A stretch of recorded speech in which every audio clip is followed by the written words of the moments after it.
Hey guys, welcome back to the channel. This is a story about what if Naruto is a descendant of the Senju clan Chunin exam. Before I start, please support for more amazing content and do consider subscribing to my channel and share this video with your friends. This is written by Blandusername and link in description and support writer. Let's start the video. Chapter 1, Enter. Naruto Senju. Hiruzen Sarutobi was the longest running Hokage Konoha has ever had. He was trained by the Shodaime and Nidaime Hokages to take the mantle of Hokage after them. In his prime he was hailed as the Kami no Shinobi for his mastery of every shinobi discipline. His mere presence on the battlefield could cause opposing forces to retreat. The Sandaime was looking through the window behind his desk to overlook the village he loved so much and all the people he swore he would die to protect. Throughout his life he has had many regrets not killing Orochimaru, not being able to stop Tsunade from leaving the village, and not being able to help his successor with the Kyuubi. Too many failures for someone hailed with unrivaled abilities. Hiruzen's thoughts drifted to the little blonde-haired boy Naruto, the fourth Hokage's son and Jinchuriki of the Kikbi. The kid didn't have a negative emotion in him, he was a little ball of happiness. Deciding that visiting Naruto would be a fun way to get out of paperwork, he got up and left the office. After all, anything that could get him out of the stuffy office would be worth it. Naruto's apartment. Naruto was impatiently waiting for his ramen to finish cooking, it was one of the hardest things the blonde has ever had to do on a consistent basis. Young Naruto was given his own apartment last month right after his 6th birthday. He did mostly everything on his own, but Anbu would occasionally come by to check on him and drop off groceries when he wasn't home. Naruto heard a knock on his door and perked up slightly. Surprised that someone would want to visit him, he opened the door. Old man. The Sandaime was the closest thing to a grandfather he has and one of the only people who was nice to him. The Sandaime let out a chuckle. Good to see you, Naruto-kun. How have you been? Naruto frowned. Well, this is the third cup of ramen I have tried to cook today, so I would say pretty bad. He was quite upset that his precious ramen keeps dying, if only he could resurrect the cups of ramen, but his abilities don't cover miracles. Hiruzen let out a bark of laughter. Leave it to Naruto to only feel sad that his ramen kept burning. How about I take you to a ramen stand that is one of my favorites? Naruto's face shot up in genuine happiness, the old man would take him out for ramen, this could possibly be the best day of his life. The old man spotted something to his right, the plant in the window started to look healthier, all of a sudden more vibrant even. Uchiha compound. Sasuke Uchiha was eating a tomato with a smile on his face. His brother was going to start showing him shuriken jutsu today, and he couldn't wait. With all of the Anbu work his brother had been doing recently, they haven't had much time to do things together. It was hard on Sasuke as their father's expectations were based on his brother's accomplishments, and Sasuke didn't think he could live up to his genius older brother. Itachi walked into the compound with a purpose. He was given the invite into Anbu a few months ago and was now being looked at for a captain position. It was an incredible honor to be invited into Anbu at the young age he was, but to be looked at for a captain position already, he was the talk of the village. Heading to his home, his mother was apparently out getting food and his father is still at the military police headquarters working, so it was just his brother waiting patiently. Hello Sasuke-kun, I'm really hungry, how about we get some lunch before we train? Itachi had been training for several hours today and really wanted some food, and it just so happened that Shisui showed him this really good ramen place last week. Sure, let's go. Shouted Sasuke, he didn't really care, he was spending time with his brother. Ichiraku Ramen. The Hokage and Naruto arrived to the ramen stand and quickly ordered some food. The owner is a nice old man named Tuchi and his daughter Ayam was his assistant cook. They were really nice and invited Naruto to come back whenever he wanted to, much to the blonde's joy. Two people entered the stand and sat next to them, they were both Uchiha if the symbol on their shirts were anything to go by. Itachi immediately bowed to the Hokage. Good to see you, Hokage-sama, this is my little brother Sasuke. Sasuke bowed respectfully like his mother taught him to. He was slightly intimidated by being in front of the village leader and strongest shinobi, but with his brother here he was slightly more calm. The Hokage nodded in greeting. Hello Itachi-kun and hello Sasuke-kun, this is my little friend Naruto-kun. The little bond waved his hand with ramen coming out of his mouth. Not caring in the slightest about manners with ramen this good in his mouth. Naruto finished his bowl and looked at Sasuke. So are you going to be joining the academy this year? Sasuke glanced at the blonde in surprise. Yes, how did you know? He's never seen this kid in his life, how'd he know he was going to the academy? Naruto shrugged. We look the same age and your brother has a headband. Sasuke then decided to boast about his brother. Yeah, my Nai-sen's the best, he's already in Anbu and he's going to show me shuriken jutsu today. Itachi just shook his head, his brother loves to brag. Really? That is so cool. Naruto really wanted an older brother to show him stuff, but he tried to hide his sadness at his loneliness. The Sandaime looked at Naruto sadly, knowing what Naruto was thinking.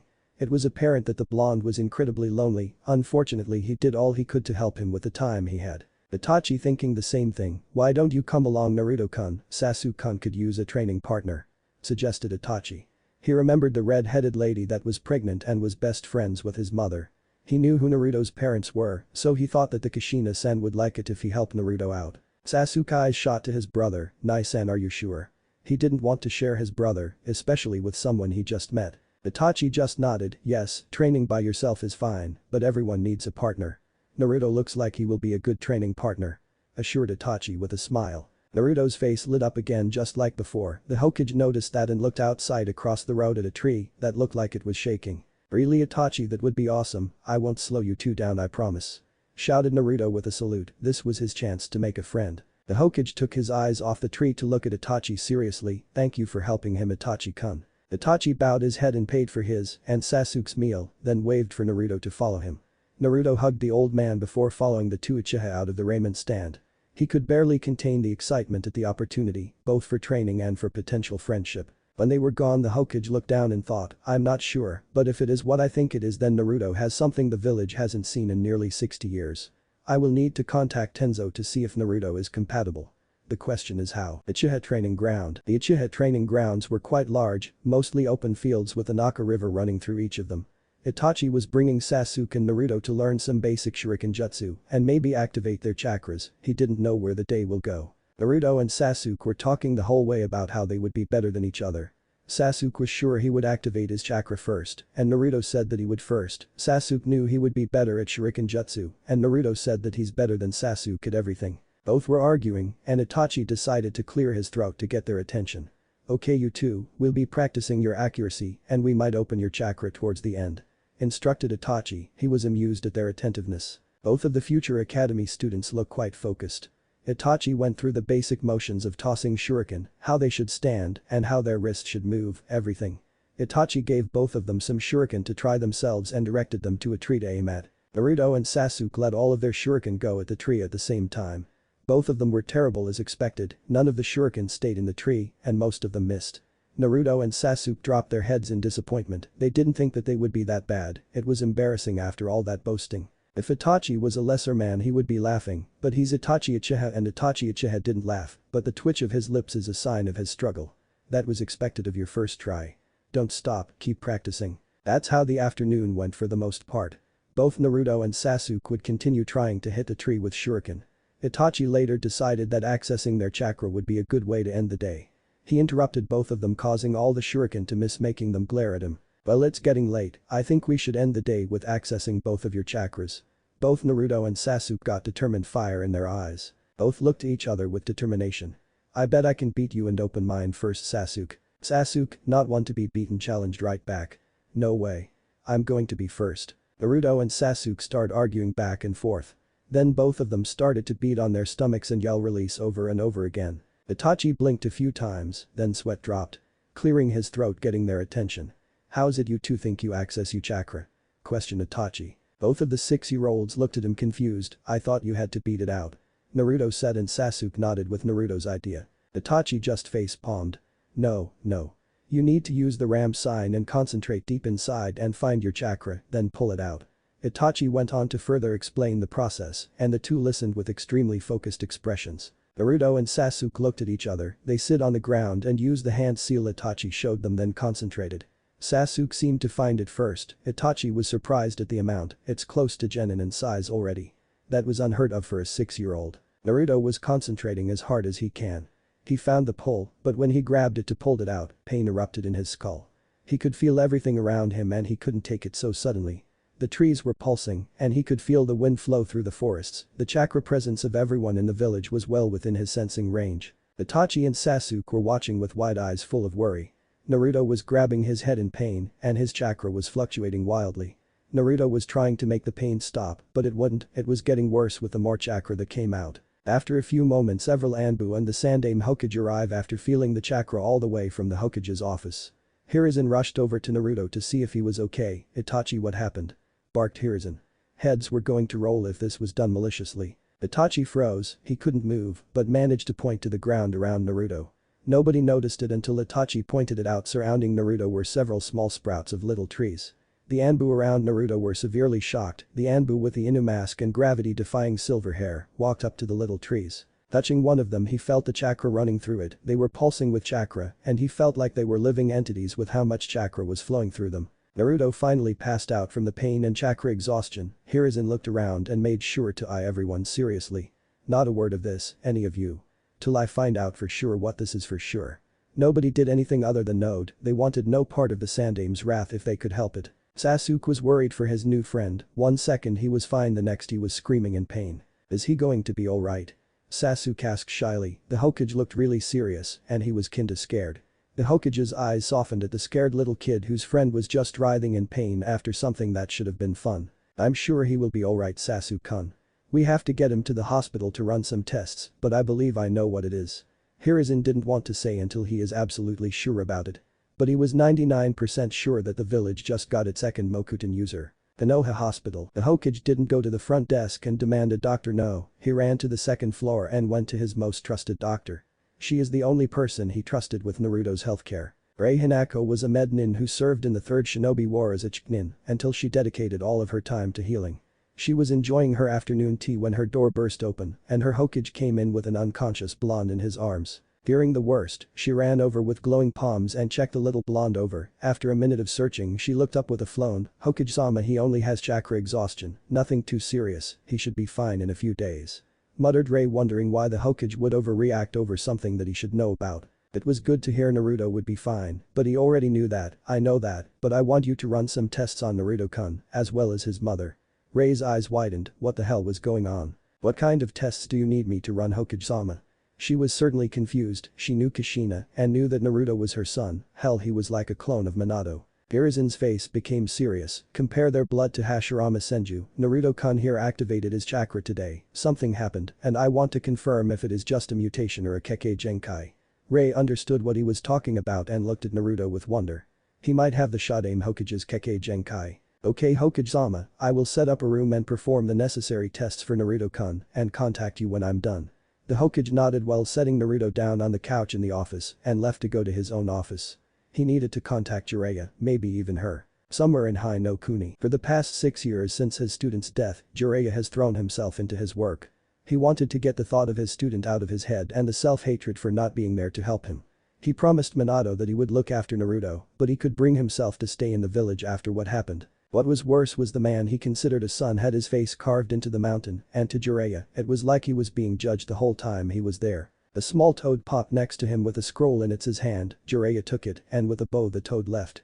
Reading through the scroll before his eyes went wide and he choked in shock. I need to go back to the village. Sensei might need help dealing with this. The political struggle between the elders and Danzo to get Naruto under their thumb will be a lot for the old man to handle alone. Gathering himself before taking off in a speed that only an S-rank ninja could even hope to have towards the village to see his godson. Maybe this was his chance to make up for lost time. Somewhere else in High no Kuni, Tsunade and Shizune were walking toward the next town for them to stay at and for Tsunade to gamble and get drunk. Tsunade has been drinking her sorrows away for years since Dan and Nawaki died. Since that day she has been haunted by their deaths. Tsunade was about to tell Shizune they should pick up the pace when a slug popped up in front of her. Surprised that her summons would contact her, she bent down and saw a scroll. Rolling her eyes that someone from that hellhole was contacting her, she opened the scroll and started froze at what the scroll said. She has someone left. She has a piece of her family that was still alive. She looked over to Shizune. Shizune, we're going to Konoha, there is someone there that we need to meet. Shizune couldn't believe what she was hearing. Her master wanted to go back home on her own volition. Taking the scroll from Tsunade and reading it over, she began to understand. There was a piece of her family that has emerged and Tsunade wasn't going to let them die like the others. Nodding to her master, they ran off toward the village at high speeds. 2 days later. Konoha Hospital. Rei's office. For the past 2 days Rei has been running tests on Naruto's blood and testing it on some of the DNA Hashirama left behind in their records. All ninjas since the Shadame Hokage established the hospital were required to have some blood on file so they can identify someone by their DNA if the body was too far gone. It made it so families would have closure and would know for sure that their loved one was truly gone rather than wondering. Rei found that Kushina had in fact been a descendant of Hashirama Senju, somehow. That shocked Rei. Her friend was related to one of, if not the most powerful shinobi in history. Naruto's blood, however, was a match for Hashirama, but there was something in both of their DNA that was similar to each other. This allowed them to unlock their Kekkei Genkai. It was like the two of them were connected in a way different from just being family, almost to the level of the soul perhaps. She left to go notify the Hokage. Hokage's office. Hiruzen was hoping that Jiraiya would make it back before the tests were done on Naruto. He was sad that Tsunade didn't even send a message back to him. He was hoping that a real family member would make Tsunade get out of her self-imposed exile. But she never even replied, so maybe she was truly too far gone. Ray knocked on the Hokage's office door and entered when the Hokage called out to her. She bowed before the Hokage respectfully. Hokage-sama, the tests are done, and the window behind the Hokage opened and the Toad Sage let himself in with an easy grin on his face. Sorry for interrupting, but someone is on her way and we should get ready. Jiraiya's face became serious. He felt Tsunade coming to the village and hoped that something bad hasn't happened for her to need to rush home. Hiruzen's eyes widened for a second, so she didn't reply because she was coming herself. She is? Well, that would be because I sent her the same message that I sent to you, hoping that she would come home to the last remnants of her family. Said the Sandaime before taking out his pipe to begin to soothe his nerves. Jiraiya's face became hopeful. He has been trying to get Tsunade to come home for years. Well, she should be here any minute. Feeling the chakra of a certain Senju, they waited for her to enter the office. Tsunade was surprised that she wasn't stopped more on the way to the Hokage's office. She guessed that everyone either knew who she was or that they didn't want to get in her way. She didn't exactly have the most inviting aura right now. Entering the office to see a doctor, her teammate and sensei looking at her and a huffing Shizune behind her. Tsunade was going at a very fast pace since she received the message, and Shizune wasn't at the same stamina level of her master, so her lungs were currently lecturing her about her cardio neglect. Okay, what is this I hear about Naruto Uzumaki being related to Oji-san and awakening his Kekkei Genkai? And where is he? Asked Tsunade.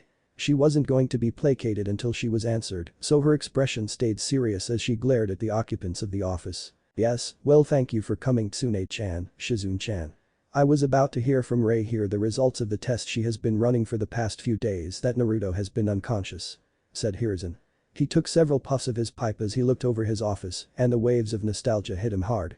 How many years had it been since so many members of Team Hiruzen were in the same room? Tsunade was thinking that nobody else would be doing tests on Naruto while she was here. Who knows what they were really doing? Likely trying to harvest his genes to build some super wood-using army. It wouldn't be the first time, she thought humorlessly. That was another reason she stayed away from the village after learning of the tests they were doing on Senju DNA, like it wasn't from a person but a test subject. Well, what are the results? Asked Tsunade, almost fearing the results. Ray cleared her throat. I tested the blood of his mother Kushina Uzumaki and his own with Hashirama Senju. It appears that Kushina was a direct descendant of Hashirama-sama and Mito-sama. Naruto shares something with Hashirama-sama other than blood, being that they both have awakened the Kekkei Genkai Mokuton. She didn't bother telling them about the other connection since she couldn't really tell what it was and they had enough facts on their plates than some crackpot theory that would only complicate things further. Tsunade was completely shocked. She has just found out that she had a nephew that has awakened her grandfather's Kekkei Genkai. She looked to her sensei with pleading eyes. Where is he? She all but demanded. He's in the hospital. I think awakening his Kekkei Genkai was too much for the little guy to handle and exhausted all of his chakra when he activated it for the first time. Ray reported. Hiruzen nodded. How about we go and visit him then? Tsunade, what do you plan on doing with him while you're here? He was curious of his student's intentions with his surrogate grandson. Tsunade looked back from the doorway at her sensei. I will make sure that I won't lose another one. I'll make sure this time. Let's go, Shizune. She and Shizune left to head towards the hospital with purpose. They were going to add one more to their little family. The Hokage got up from his seat to go to Naruto's room. This certainly is an interesting development. I hope she will stay because Naruto can't leave the village. Jiraiya just nodded and followed his sensei out. He too hoped for that way he knew that Naruto would be taken care of and he could rest easier while on his missions. Naruto's hospital room. Naruto's eyes opened slowly. He had a killer headache and was confused about where he was. The last thing he remembered was training with Sasuke and Itachi, then trying to activate his chakra. Looking around the room, he was about to get up and leave when the door opened. Tsunade took a breath and entered the room expecting to see an unconscious little blonde boy. Only to see big curious blue eyes staring at her curiously. She had to fight off the urge to squeal at how cute he looked. She walked over to him calmly and sat down in a chair by the bed. Hello Naruto-kun, my name is Tsunade Senju. Naruto's eyes widened comically. Gigi has told him about his team, she's one of the old man's students. You're one of the old man's students. Naruto exclaimed in childish awe. She was someone from the stories the old man would tell him. It was like meeting a superhero. Tsunade started chuckling at the little bond. Yes, I am Naruto-kun, I am also someone close to you. Naruto's eyes widened once again. She has blonde hair like him, she could be his mother. But he didn't say anything that would wake him up from the dream he was no doubt having. "You're my nephew and a Senju like me. I have been wanting to meet you." Naruto was slightly upset that she wasn't his mother, but was still happy that he has someone that is really his family. Not to mention that he was apparently a member of one of the most powerful and renowned clans in the elemental nations. The old man told him plenty about the Senju and about his legendary senseis. Suddenly the door opened again, breaking Naruto from his thoughts. In walked the old man and another old man with long spiky white hair that was like a lion's mane. "How are you feeling, Naruto-kun? You gave everyone quite the scare," asked Hiruzen. Naruto looked embarrassed that he made people worry. He didn't want that, he wanted people to be happy, not worry. "Sorry, but Tsunade here said that I'm her nephew, is that true?" Naruto asked while he looked at the old man. When he saw the old man smile and nod, Naruto launched himself at Tsunade in a hug, inadvertently smothering himself between Tsunade's enormous breasts. Jiraiya was already incredibly proud and jealous of Naruto. He did something that Jiraiya has been fantasizing about since his 20s. Lucky blonde just like his father. Tsunade was surprised that the little blonde launched himself at her, but after getting over her shock, she wrapped her arms around Naruto and held him close. Naruto was happier than he ever has been before. He has a real family, something he has dreamt about for as long as he can remember. He pushed away his tears that were about to fall. He promised himself a long time ago that he would never cry again, and he wouldn't break that for something that was good. Hiruzen had a smile on his face, seeing the little bond that he loved like a grandson finally have someone in his life that would care for him like he wished he could. Naruto let go of the hug, whipped his eyes and looked at Tsunade with a big smile. "So does this mean I can stay with you?" He hated living alone, it's too quiet for him, and the unbearable loneliness was taking a toll on the blonde. Tsunade looked at Naruto for a few seconds thinking about that. She doubted that she would be able to take Naruto with her and Shizune on the road.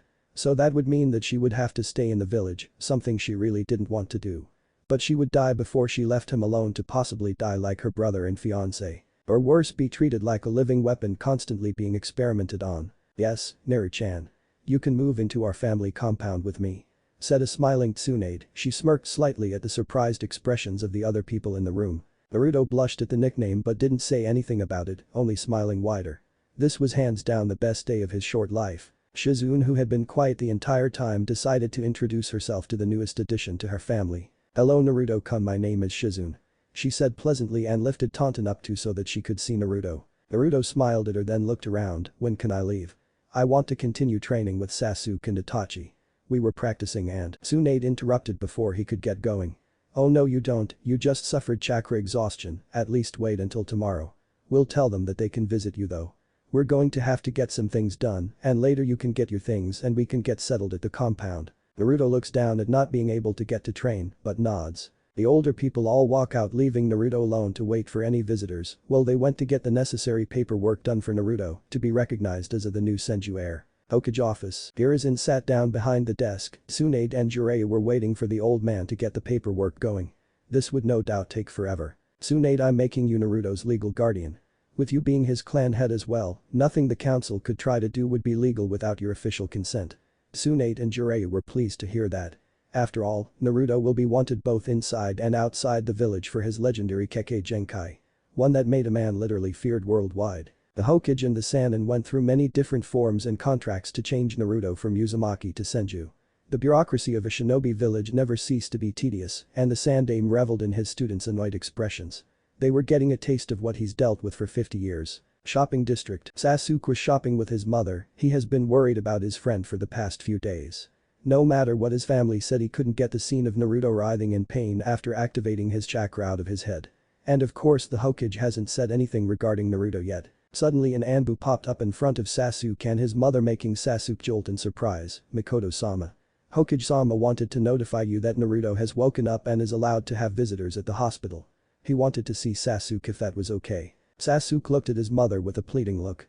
"Can we go visit Naruto? I want to see if he can tell me what happened." Mikoto smiled at her little boy and nodded her head. Naruto's hospital room. Naruto was really bored. He wanted to continue training or at least go and visit his first friend. But his Oba-san forbid him from leaving his room. Maybe he could sneak out later, it'll have to be at night with the cover of darkness. Naruto looked towards the door when he heard it start to open and saw his friend stick his head in to peek around. Seeing that Naruto was indeed awake, Sasuke walked in with his mother behind him. "Hey Naruto, what happened to you the other day?" Naruto still didn't actually know what happened himself. "I don't really know, but my Oba-san came back to the village and said that I will be living in our clan compound from now on." replied Naruto while shrugging. All he knew was that he was fine and he was fine with that. Makoto's eyes widened, she didn't know Kushina had a sister, let alone one that was alive. "Who is your Oba-san, Naruto-kun?" questioned the Uchiha matriarch. "Tsunade Senju, she said that I'm related to her and a member of the Senju clan," announced Naruto with an ecstatic expression. Makoto and Sasuke were shocked that the little blonde was related to the slug Sannin and a member of the Senju clan. That was certainly unexpected. "Well, Naruto, don't think that you're going to be better than me. You may be a Senju, but I'm an Uchiha and we're the best." Sasuke didn't know why, but he felt compelled to say that. Naruto got a fire in his eyes after hearing that. "No way. When Oba-san lets me start training again, I will kick your butt and I will totally beat you in the academy when we start." That's how the afternoon went for both of them, Naruto and Sasuke arguing back and forth about who would be better than the other, with a sighing Makoto listening along the whole time. 2 weeks later. Senju compound. Head family house. Naruto was in his new bedroom of his new house. He was getting dressed in his new outfit. It was a gray zip-up short-sleeved shirt with the Senju clan emblem on the back and dark blue pants with the bottoms taped off into his shinobi sandals. It was simple but sharp and Naruto really liked it even though his Oba-san refused to allow him to wear any orange. It was totally a shinobi color. The past 2 weeks were interesting in his opinion. His Oba-san made a very strong argument to the elders for them to politely fuck off from her nephew. The Hokage announced to the village that not only did Tsunade return to the village, but that Naruto was now the heir to the Senju clan. Most didn't believe that the Jinchuriki was a Senju until the Hokage gave proof, and now everyone was starting to love the fact that one of the founding clans has a new heir and that it hopefully wouldn't die out. The Hyuga and the Uchiha were the most upset. The Hyugas were upset because now there was a third clan that could rival them in power and prestige. The Uchiha were mad because their rivals were making a comeback and they liked not having to deal with the hard-headed Senju. Especially with clan-village relations becoming more and more strained since the Kyuubi attack. If it got any worse, actions were going to be taken. Naruto walked into the kitchen where one of Naruto's favorite people was making breakfast. Shizune had become Naruto's honorary big sister a day after moving in. "Ni-chan, where is Oba-san?" Normally Tsunade was awake already. Shizune looked back from the kitchen. "She's getting ready, don't worry, she'll take you for your first day at the academy." Naruto smiled happily and started to eat his breakfast. Tsunade was getting dressed. She was wearing the same clothes she usually wore, only having the Senju clan emblem on her green jacket under the kanji for gamble. She was now the head of the clan, not the last surviving member she would have to represent. Today was Naruto's first day at the academy. He has been extremely excited for the past 2 weeks. His training with Sasuke has gotten much more competitive since finding out about his family. Sasuke would get better at Shuriken Jutsu and Naruto would train in it harder. Naruto would be better into Jutsu and Sasuke would train in it harder. Sasuke's father loved that his second son was pushing himself so hard to be better than the Senju, and Tsunade would just sigh that Naruto would train almost every day. Tsunade walked downstairs to the dining room. "Are you ready for your first day, Naru-chan?" Naruto looked up from his food with a smile and nodded several times. "Of course, Oba-san. I can't wait." He's almost vibrating with excitement. This was another chance to make friends and he was ready. "Well, let's get going, we don't want to be late, right?" Naruto nodded his head and ran to put his plate in the kitchen. He gave his Ni-chan hug and ran out the door, grabbing Tsunade's hand on the way out. Academy entrance. Naruto and Tsunade were walking together to the academy, with the young Hange and the matching blonde hair. Some couldn't have confused them as mother and son. Naruto was looking around at all the new students with their families dropping them off. He was ready, he was going to be the best, and he was going to have all the friends. Naruto was looking for Sasuke though. After spotting him with his mother and brother, he ran over. "Hey Sasuke. You ready?" Sasuke looked over to the familiar voice with a smirk. "Of course I am, I have to be better than you after all," challenged Sasuke with a smirk. While Naruto and Sasuke were arguing back and forth, Itachi looked Naruto over. He must not have been told yet. "I can't wait until he becomes stronger. It will be very interesting to test myself against the fabled Mokuton." He was told by the Hokage not to mention it to anyone till it was made public knowledge. They would most likely wait until Naruto had control over his abilities first and he was strong enough to defend himself. Naruto and Sasuke were interrupted from arguing when both of them had their ears pulled. "Would you two cut it out, you're going to be late to class, everyone has already started to go in," Tsunade said while Makoto was berating her son at the same time. Both of them rubbed their ears and apologized before running inside waving to their families. Classroom 139. Iruka is looking over his first class. This is a class full of most of the clan heirs. Most important are the Senju and Uchiha members. Those are legendary clans who founded the village after all. No pressure. Welcome to the academy. My name is Iruka Yumino and I will be your sensei for the duration of your time here. Chapter 2. Tragedies, Training and Team Placements. It has been 2 years since the beginning of the academy. Naruto was now 8 years old. Naruto and Sasuke were back and forth for the top spot in the academy. They trained with each other almost every day and were steadily pulling ahead of the other students. Naruto was told about his Kekkei Genkai and that he needed to keep it a secret until he could control it. Which was harder than he thought. It required mastery of Suiton and Doton, then to use them simultaneously, not something an 8-year-old could do. Naruto has been training with Tsunade and Shizune for his chakra control. He learned that Hashirama was the greatest medic that ever lived. When Naruto asked his Oba-san if she surpassed him, she said that it would be like comparing Shizune to herself, so no. Naruto took it upon himself to be the one to surpass his ancestor. Since he inherited the Mokuton, he might as well surpass him at everything. Tsunade loved that Naruto wanted to be a medic and was giving him chakra control training and books to read, so when he was ready, she could start the medical ninjutsu training. Naruto also started to read the forest-style Taijutsu scroll. It was written by Hashirama to use in conjunction with the forest he was in or one he created.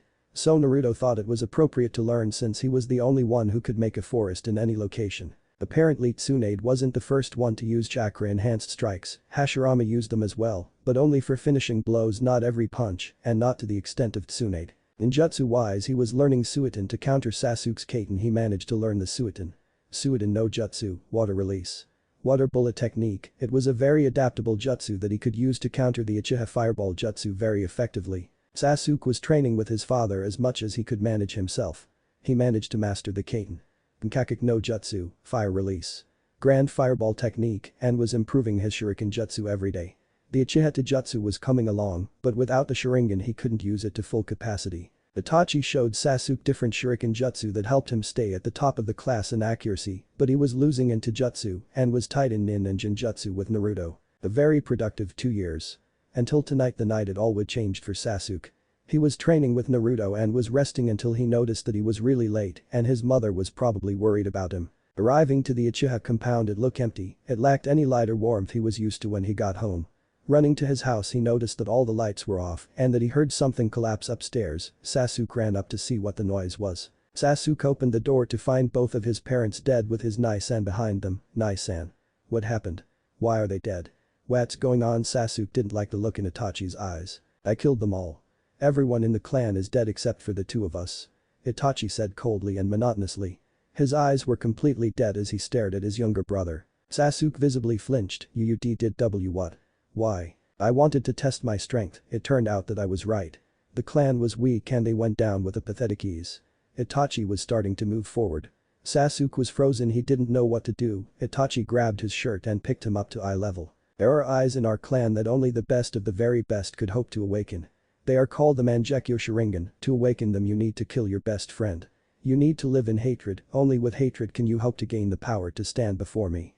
Use your hatred and when you possess the same eyes as mine, come before me. Itachi was starting to sound even more crazy by the end of his speech. Sasuke was shaking like a leaf and he was crying.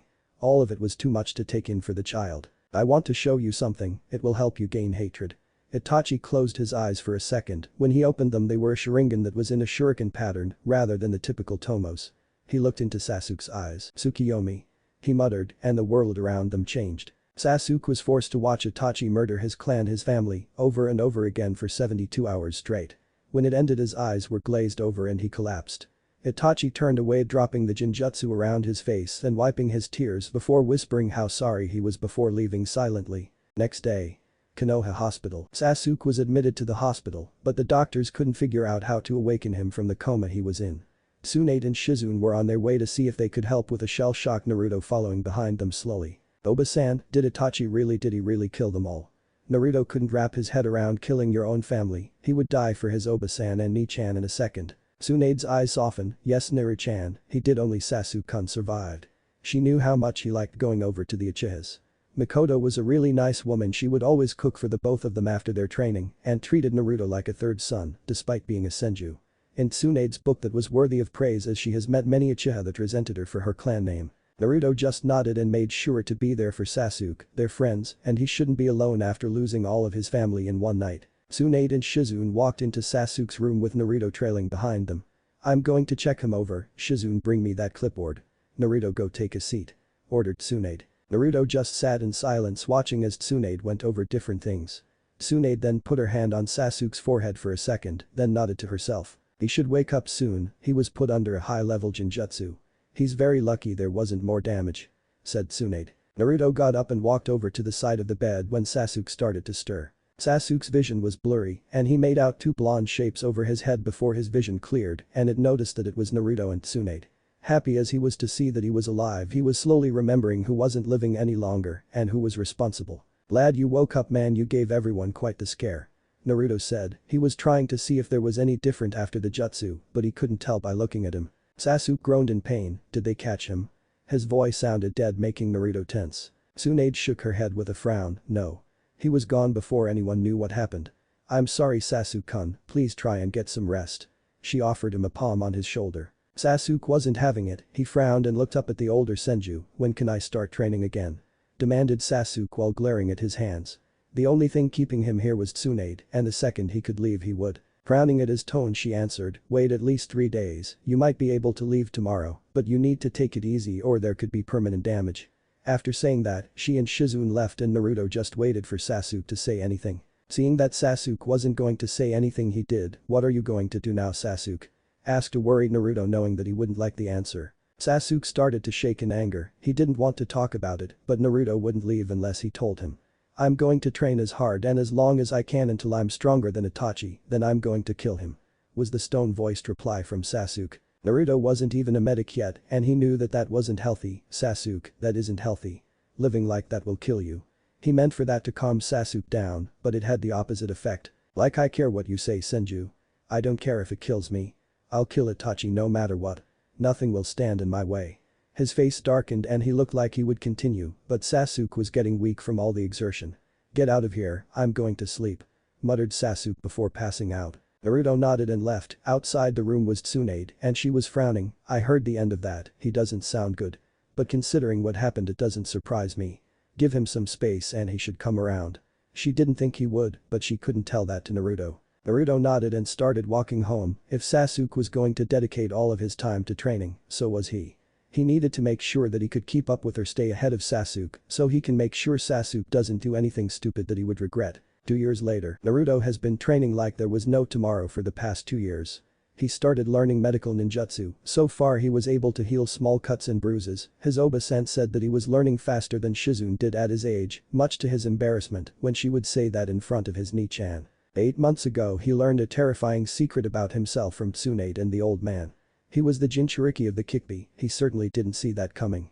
Apparently he should have bad or average chakra control, as most Jinchurikis can't get better than Jonin level control, but thanks to his Kekkei Genkai, it can suppress the Kyuubi's chakra so that it didn't interfere with his control. Along with his medical skills, he was learning from another man that was from the Anbu Black Ops named Tora. He wore a tiger mask and had the ability to use the Mokuton Kekkei Genkai.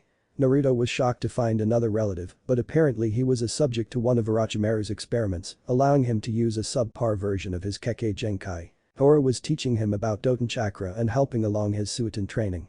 He was getting there. He managed to learn some low-level Doton Jutsu and another Suiton Jutsu. Tora said that he should be able to get the necessary control in a year or 2 so that he could start using Mokuton. Naruto was excited to start learning his bloodline. The jutsu-wise he was still the best, the forest style was amazing. He started to learn some of the basics to the running water style. It was made by the Nidaime Hokage Tobirama Senju. It was a more defensive and reactive style, relying on speed and redirection. Sasuke was training till he dropped every day as well. He was excelling in his ninjutsu, managing to learn a few more Kaiten jutsu on his own and kept up with his shuriken jutsu training and was learning more advanced katas for his taijutsu. He still hasn't managed to activate his Sharingan, but he wasn't training with anyone anymore to push him. Naruto and Sasuke's relationship changed after the Uchiha incident. Sasuke pushed everyone away, only allowing Naruto in when he wanted to spar. However, after the training he would leave without saying a word. He still was inferior to Naruto. No matter how much he trained, Naruto was ahead, but every spar he was getting better. Uchiha compound. Sasuke was going through some warm-ups before Naruto arrived. He wanted to spar again to see if he could keep up or even beat him. Naruto walked into the open area and frowned. He was hoping to get Sasuke to slowly open back up, but whenever he tried to talk to Sasuke, he would close back up even worse, lash out in anger, regressing further. "Whenever you're ready, Sasuke," challenged Naruto. It was the only time he felt like Sasuke was his old self when they were sparring. They both got into their stance, a leaf floated between them, and when it was out of sight they rushed forward. Sasuke was always the one to go on the offense, first throwing a punch to Naruto's stomach. Naruto redirected the punch and tried to kick Sasuke in the side. Sasuke flipped over Naruto and threw a handful of shuriken at the blonde. Naruto took out a kunai to deflect all the shuriken, only for a huge fireball to come into his vision from his side. Sasuke watched the fireball impact Naruto with anticipation. He was looking around the training ground for Naruto. The blonde shot up from under him and grabbed his ankles. Sasuke was waiting for this to happen and jumped away while flying through hand seals. Naruto went through 3 seals quicker however. Suiton no jutsu, water release. Water bullet technique, Naruto released a torrent of water at Sasuke, who was nailed in the chest by the powerful blast of liquid. Naruto blurred over to Sasuke who was tumbling back from the onslaught of the Suiton jutsu. Sasuke shook his head from the tumble and looked up to see a kunai pointed at his throat. I give. Grumbled Sasuke. Naruto smiled, that was good. Want to get some lunch Sasuke? My treat. Naruto always offered food even if he was beaten. He wanted his friend to get out of his depression and was willing to be shot down 100 times if it meant he would succeed on the 101st. Sasuke looked at Naruto for a second before shrugging and led a surprised Naruto out of the compound to the only place they, Naruto, liked to eat. Ichiraku ramen. After ordering their food Naruto looked over at Sasuke. I'm glad that you came with me. Smiled Naruto, he was slowly chipping away at the cold exterior of his best friend. Sasuke just grunted, he wanted to eat and Naruto was one of the few people he could tolerate. Most would either tell them how sorry they were or treated him like some fragile piece of glass. Out of all the people his age, Naruto was the only person he respected and most of the time the person he hated the most. Naruto was the one to constantly remind him that he wasn't strong enough to go after Itachi during their spars. His progress was fast but not nearly fast enough for his liking. Well Naruto, you're paying. Naruto just nodded with a smile. He didn't want to push Sasuke to talk more than he felt he should or make him angry by trying to be there for him for anything. It was progress overall. Naruto and Sasuke just ate and went their separate ways with no more words, none were needed between them. Senju compound. Naruto arrived to his usual training ground in his family's compound. He was going through his taijutsu stances when he noticed that Tsunade was there looking at him with a glint in her eye. Well Naru-chan, how about we get some work in? You finished the water walking, now it's time to try one of my favorites. I want you to make a kunai spin over your hand, then you will have to balance it over a finger. After that the real fun begins. We put the kunai in the ground point up and you have to balance yourself over it. Towards the end Tsunade had an evil grin spread across her face. She really liked to push the chakra control training to the extreme. He took a breath before he took out a kunai and got to work. What Naruto didn't know was that he was about to reach the level of control that would be required to push the last levels of his nature transformation training. Tora would start him next week on them so he could hopefully get started on his Mokuton in a few months. 3 months later, Naruto, Tora and Tsunade were in the Senju training ground. Tora was instructing Naruto on a new clone jutsu without telling him exactly what kind of clone it was. Naruto backed up a few feet and went through 3 seals trying to do the jutsu. Nothing. Keep trying, it's a difficult jutsu. Tora instructed. Naruto went through the seals and kept trying over and over. After about 30 minutes he was about to give up for the day. Taking a breath and going through the seals once again he concentrated on the flow of chakra. Naruto then felt a pull on the back of his neck. Turning around he noticed that he wasn't the only Naruto in the training ground anymore. Congratulations, you have successfully managed the Mokuton no Jutsu, wood clone technique. Tora was smiling behind his mask, not that anyone could see it. Tsunade clapped her hands with a smile and scooped Naruto up in a hug, smothering him between her enormous breasts. Shizune was shaking her head with a smile. Tora waited for Tsunade to drop Naruto who had a solid blush from his Oba-sen's excited hug. She really liked to do that. Okay Naruto. Now that you have successfully used your first Mokuton jutsu, we can start training your control over the element. Tora was sure that hidden in the compound were the training scrolls the Shadame Hokage made when he was learning his Kekkei Genkai, but until they found them he would have to settle for Tora's training methods. Naruto got an excited grin on his face. He couldn't wait to start creating forests at will or making enormous statues with his Kekkei Genkai. 2 years later. Age 12. Naruto was on his way to the academy. It was the day of the exam and he was excited to start his life as a shinobi. His training has been quite fruitful these past 2 years. Tsunade has been upping the medical ninjutsu training ever since his control got to her liking. His Shumsen jutsu, mystic palm technique, was very good. He was able to heal all of the training injuries he received and has been following Tsunade and Shizune around the hospital to get more experience. It was quite exhausting, but rewarding when he succeeded in helping someone in need. Naruto has been trying to perfect his forest-style taijutsu. It has been coming along quite well. He was untouchable in taijutsu by anyone and other than Sasuke, who activated his Sharingan a few weeks ago after one of their more violent spars when Naruto didn't hold back much. Sasuke gave as good as he got when his bloodline activated and Naruto found it very hard to win in hand-to-hand. In jutsu-wise, Naruto learned a few more, each jutsu, his favorite being the Doten. Doric Taiga, Earth Release. Earth Flow River, he used it constantly against Sasuke in their now weekly spars. The Suiton jutsu Naruto learned was the Suiton. Suidanha, Water Release. Water Severing Wave, he would mold chakra in his body, then spew it out in a highly pressurized stream. He could cut through trees with it if he tried hard enough. In jutsu-wise, he learned how to release some higher-level jutsu and learned the ever-useful Majin. Kakoni Arazu no Jutsu, Demonic Illusion. False Surroundings Technique. He was quickly finding out how much he loved the jutsu. It was one of his most versatile jutsu, requiring only one hand seal. He overused the hell out of it before Sasuke awakened the Sharingan. Now it wasn't very useful. He was most proud of the progress he has made on his Kekkei Genkai. He managed to learn a few powerful jutsu. Naruto learned the Mokuton. Daijurin no Jutsu, Wood Release. Great Forest Technique, turning his arm into wood, he could use it to bind or pierce his opponent. Also the Mokuton. Makijimiki, Wood Release. Wood Locking Wall, depending on the amount of chakra he put into the jutsu, he could use it to block almost anything, except for one of his Oba-sense punches. He didn't have the skill with his Kekkei Genkai to block such devastating strikes. But his now favorite jutsu, the Mokuton. Jukai Kantan, Wood Release. Nativity of the Sea of Trees. It was a jutsu that could create a forest on any surface. He could make the smallest plant into an enormous tree in a matter of moments. His sensei Tora didn't even know the jutsu, nor did he teach it to the blonde. Naruto was training and found the scroll inside one of the trees in the compound. It told him that only someone that had the Mokuton Kekkei Genkai could find the scroll. When he tried to show the jutsu to his sensei, he couldn't use it since it required such a strong life force that Tora wasn't born with. Entering the classroom for hopefully the last time, he took his seat and waited. He was always the first one here. I wonder who I will get on my team. I'll be the rookie of the year by such a small margin, so I will get the top Kunoichi, who I think might be Ino or Sakura, not sure. I hope I get someone cool on my team like Shikamaru or Kiba. He was broken from his thoughts when Kiba jumped up to the seat next to him with Akamaru in his jacket. Sup Naruto. Akamaru barked right after to say hello. Hey Kiba, Akamaru. Where are you in the placements? You're at the bottom right. Asked Naruto. It wasn't an insult, Naruto actually looked hopeful.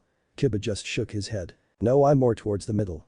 He didn't like the academy, all he really did was make sure he didn't fail, but excelled in jutsu and physical workouts. Naruto nodded, he thought so. Suddenly two girls burst into the room, one with blonde hair and the other with pink hair. First. They both yelled at the same time. Ino and Sakura were rivals at the academy. Ino Yamanaka was Sakura's first friend when she was made fun of for her overly large forehead, but after they got to the academy, they both fell in love with Sasuke and the friendship ended and the rivalry started. Ino looked around the room and noticed that Naruto had an open seat next to him. She ran up and sat next to him. Hello Naruto-kun, are you ready for the graduation test today? She asked while smiling at the blonde. Naruto had been the subject of her affection since the second year of the academy when he sat next to her and was always happy to talk to her, which was way more than any other cute boy did. Sakura was fighting her way to sit next to Sasuke. She pushed away some other civilian boy on the seat and looked at Sasuke happily. Hi Sasuke-kun. I'm gonna sit here if that's okay. Sasuke didn't respond, he just looked at her for a second before grunting. Iruka walked in and after yelling at everyone to settle down, he cleared his throat. Okay, the final for the graduation will be the Bunshin no Jutsu, clone technique. After he told them that, he walked into the other room and called out the first name on the list. Naruto was watching people walk into the examination room one after another. What are you going to do to celebrate passing Naruto-kun? Asked Ino. She was hoping that he would ask her to go to dinner after the test, but she wasn't as delusional as people thought. I'm not sure, I think Tsunade Oba-sen will want to do something, but she hasn't told me anything, neither has my Ni-chan. Ino nodded, she has wanted to meet Tsunade of the San, and since she heard of her, she was like the Kunoichi every girl wanted to be. Naruto got up and walked over to Sasuke after excusing himself from Ino. Hey, what are you doing after the test? I'm going to train Senju, how about it, want to have a little dance after class? After Naruto used his Kekkei Genkai in one of their spars, he only really called him Senju in public, only calling him Naruto during their fights, even then it didn't happen that much. Naruto got a look in his eye that was more anticipation than anything else. Oh. You want to have a spar, Sasuke? Yes, that would be fun. Meet me at the Senju training ground later. I want you where my medical supplies are so I can heal you afterwards. Naruto always got a thrill when fighting Sasuke, he loved every second of it. He suspected Sasuke did as well considering he always came back for more. Hokage's office. All the Chunin and the Sandaime Hokage were huddled around the seeing orb on the Hokage's desk. So those are the heirs to the Senju and the Uchiha clans. A woman in red bandages and vines said, observing them. Yes, that is Naruto-kun and Sasuke-kun, they are both incredibly talented. the Hokage said after taking a puff from his pipe. Senju Naruto, hey silver-haired Jonin thought to himself looking over the blonde who was looking like he was about to break out in a fight with the Uchiha. As you can see Naruto-kun and Sasuke-kun have their family's rivalry. With Naruto being at the top my plan for having them both together had to be changed since it would be unbalanced. The Hokage continued to watch until the rest were called to take the test, answering any of the Jonin's questions when they came up. Testing room. Naruto walked into the room and saw that Iruka-sensei and Mizuki-sensei were sitting behind a desk with a bunch of headbands on it. Okay Naruto, please perform the Bunshin no Jutsu, clone technique. Iruka instructed. Naruto nodded and went through the seals, a perfect clone puffed next to him. Both of the instructors nodded. Congratulations Naruto, you pass. Come and take your headband. Naruto couldn't keep the grin off his face, taking the headband and tying it around his forehead before walking out of the room. Everyone missed the dark look that passed over Mizuki's face. Naruto walked back into the classroom with his headband on. Ino smiled at him happily. Amazing Naruto, but it was kind of expected, right? You are at the top after all. Naruto smiled at her. Same can be said to you. Good luck Ino. Do you want me to wait for you? Asked Naruto. Ino's face lit up after hearing that. Sure Naruto-kun, we can get some lunch afterwards to celebrate. Naruto nodded watching her walk off before Kiba walked up to him, headband tied proudly around his forehead. Nice man, so what are you going to do now? I'm going to go to lunch with Ino. Want to come? Asked Naruto. He clearly didn't get the reason Ino was so excited to go to lunch, but Kiba had a grin on his face. No, I'm going to celebrate with my mom and sis. Enjoy. Kiba's sly comment went over the blonde's head. Naruto just shrugged. When he saw a happy Ino with a headband tied around her waist he walked up to her. Good job Ino, let's go get some lunch. Ino and Naruto walked out of the academy to see parents congratulating their children who passed. Naruto and Ino walked through and noticed that Tsunade and Shizune were waiting. Oba-san, Ni-chan. Shouted Naruto waving at them to get their attention. Tsunade and Shizune walked over to their little blonde. Shizune got an evil look in her eye when she noticed Ino. Tsunade was giving another smothering hug to Naruto much to his embarrassment, neither of them noticing all the jealous looks Naruto was getting or the angry looks the wives were giving the men who were starring. When she let Naruto down, she gave him a kiss on the forehead. Naruto's face went beet red in embarrassment, making Tsunade chuckle. Shizune decided to interrupt at that point. Congratulations Naruto-kun. Who is this cutie, is she your girlfriend? Noticing the blush that appeared on Naruto's face and hopeful look that Ino was trying to hold back, she smirked even more. No Ni-chan, we are friends. We're going to get some lunch, do you guys want to come? Tsunade looked like she was going to except only for Shizune to stop her. Go ahead Naruto-kun, I'm sure you and Ino-chan will have a good time. Tsunade frowned but then smirked when she understood what Shizune was trying to do. While Naruto and Ino were walking off someone shouted from behind them. Ino-heim. They both stopped and turned around. Running up was an older male version of Ino. Naruto noted that he was from the original Ino Shikacho team and must be her father. Daddy. Ino was scooped up into a big hug from her father. Congratulations Haim. Who are you and what are you doing with Ino? Glared Inoichi, he didn't want any boy near his daughter, much less a boy her age. Naruto didn't know why, but he was suddenly very nervous. I'm Naruto Senju, Yamanaka-sama. Bowing politely like his Ni-chan taught him. Tsunade didn't care if he had manners herself, but Shizune was adamant in that he wouldn't behave like her master. Inoichi was eyeing the kid seriously as if having a mental debate. I'm Inoichi Yamanaka, where are you two going? He wanted to know if he was going to have to destroy the mind of a young Senju or not. Ino decided that enough was enough at that point. Daddy. We are going to lunch, I'll be home right after I promise.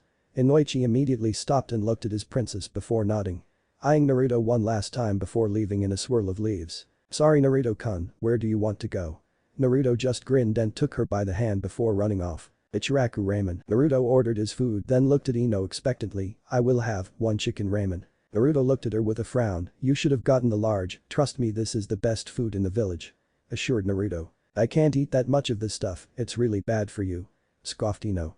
Ramen was mostly salt, that was the best meal for a girl hoping to keep her figure. Don't worry, you won't get a bad figure, my Oba-san eats here with me all the time and you see how she looks, she is still probably the most beautiful kunoichi alive right now. Tsunade may be his aunt, but Naruto loved and treated her like she was his mother. So he liked to brag about her and he liked to pretend that she thought that way about him too. Ino froze at that, she eats, I will definitely eat here more often. She was still young, but she wanted to have a sizable bust like Tsunade and if she could eat here and have a killer figure like that then she would follow her example. Maybe eating such things was the secret to developing such a sizable bust. Walking out of the stand Naruto was laughing at the stuffed Ino. So 3 bowls, congratulations on entering the world of ramen lovers. Congratulated Naruto. Ino grumbled to herself. She didn't like that she found the food absolutely delicious but wouldn't lie to herself and say that the food wasn't good. Well, bye Ino, thanks for coming with me. Said Naruto before he was about to walk off. Ino smiled. I wouldn't mind doing it again sometime if you want. Naruto smiled and nodded before running off to his house to hopefully get there before Sasuke does. Senju compound. Naruto was stretching when he heard someone enter the training ground. Ready to lose, Sasuke? Challenged Naruto. His blood was starting to pump in anticipation of their fight. Sasuke was grinning madly himself. Bring it on, Naruto.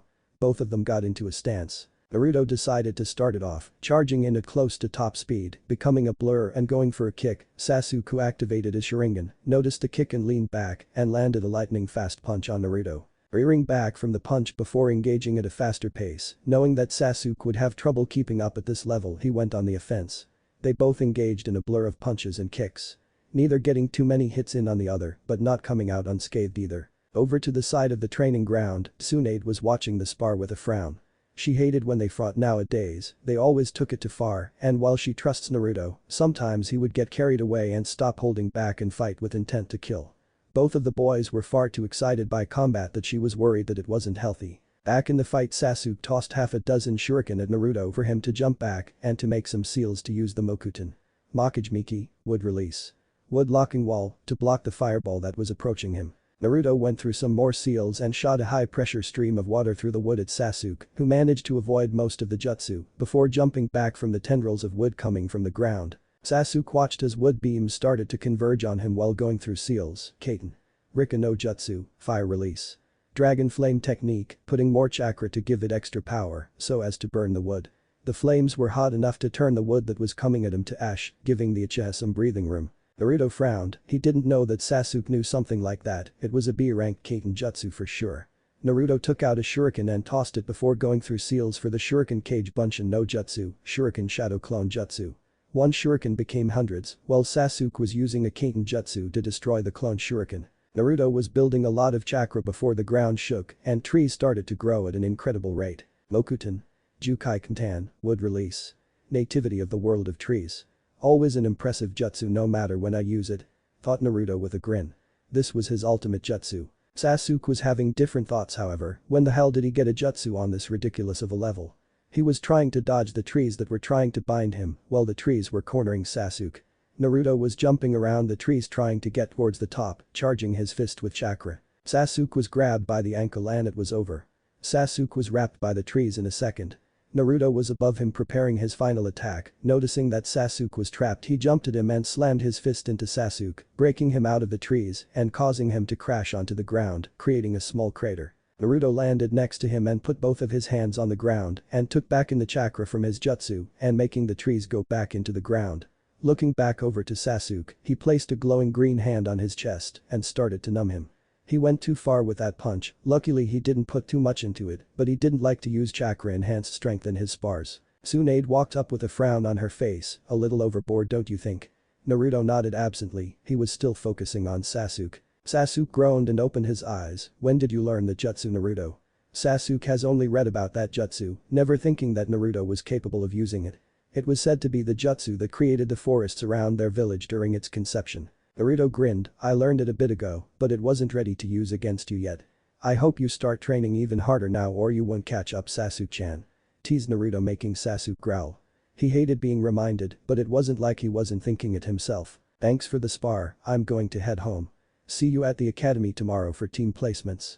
Sasuke said before he jumped off to head home before Naruto could say anything, making the blonde frown. I wish he would open up more, I hate what Itachi did to him. Muttered Naruto. Tsunade just frowned in response, deciding to lighten the mood. Come on Naru-chan, go get cleaned up so we can eat whatever Shizune made to celebrate. Naruto smiled before running off to get cleaned up. Shizune was the best cook. Next day. Academy classroom. Naruto was waiting for Iruka to walk and he was running late, which wasn't like the scarred Chunin. The door opened and Iruka walked in with a few bandages on but fine otherwise. Okay, settle down.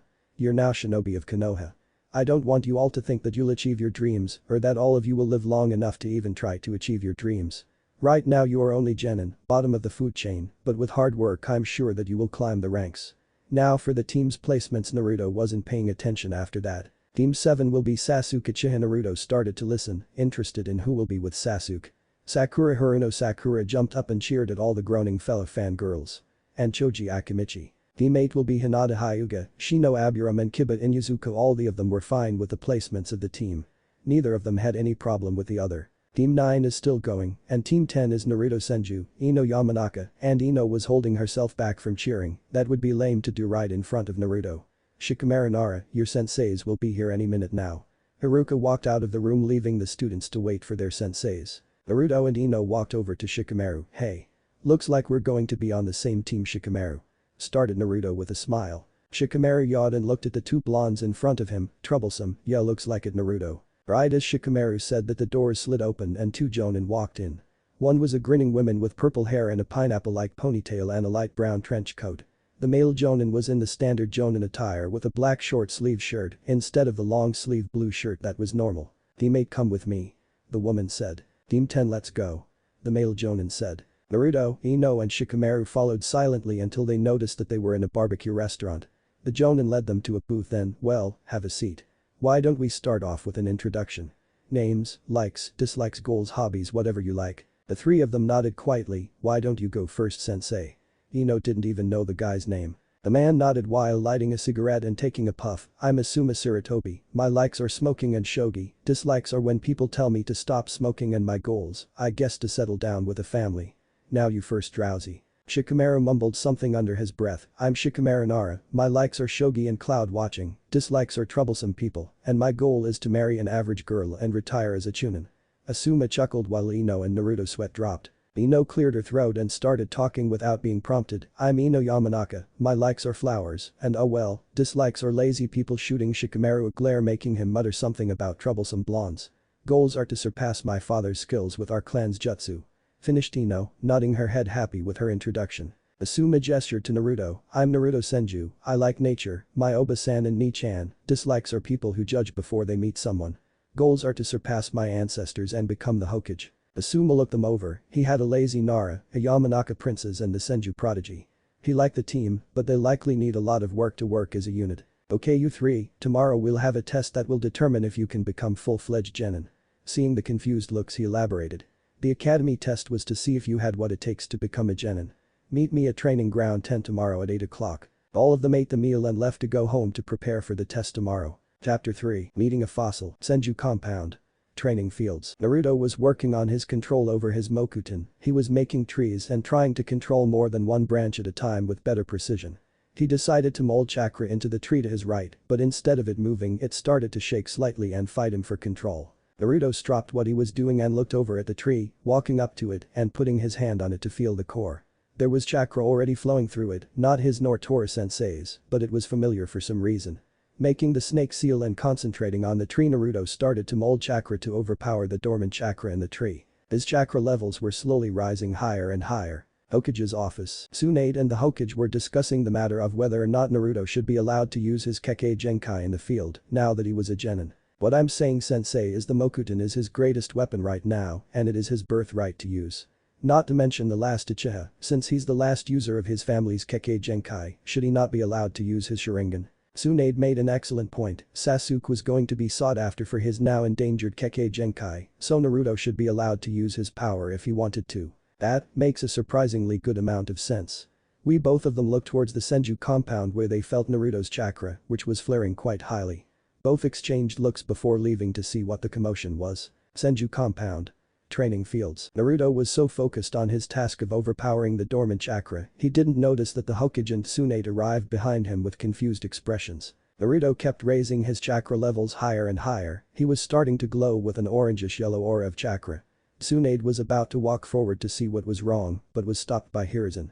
He wanted to see what exactly Naruto was trying to do uninterrupted. The tree was shaking wildly, and Naruto felt it was about to give, so he put all of his power into the tree, every ounce of it.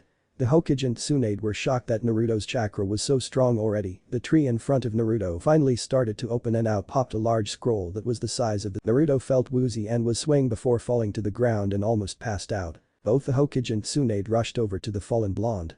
Tsunade started to check over Naruto, while the Sandaime inspected the seal. This must have been left here by Hashirama-sensei, just like that jutsu Naruto found a few weeks ago, but this required much more chakra and control of the Mokuton that the other tree did. Hashirama-sama must have made it so someone could only access the scrolls should the person have the necessary strength and control to use what lies within them. The man known as the professor deduced almost instantly. Tsunade kept checking over Naruto until he started to stir. "I'm fine, Ka-chan, I'm up." A drowsy Naruto muttered, making Tsunade freeze. She kept looking at Naruto with a wide-eyed expression. She has heard some people say that they look similar with the hair color and skin tone, plus with her hinge up, she looked around the age of Kushina. But to hear Naruto call her that, even if he was drowsy, it shocked her, but what shocked her more was that she liked being called his mother. She certainly treated and loved him like a son. Naruto shook his head, not knowing what he said, or that it caused such a storm of emotions inside his aunt. "Man, I have never used that much power in something before, it was exhausting." Naruto said loud enough that the Hokage and Tsunade were brought out of their thoughts. "How are you feeling, Naruto-kun?" the Hokage asked. Judging from the fact that Naruto was standing up, he was sure the boy was fine. "Well, I didn't think that I would need to use so much chakra, but I'm curious to look inside of the scroll." Naruto went over to the scroll and opened it.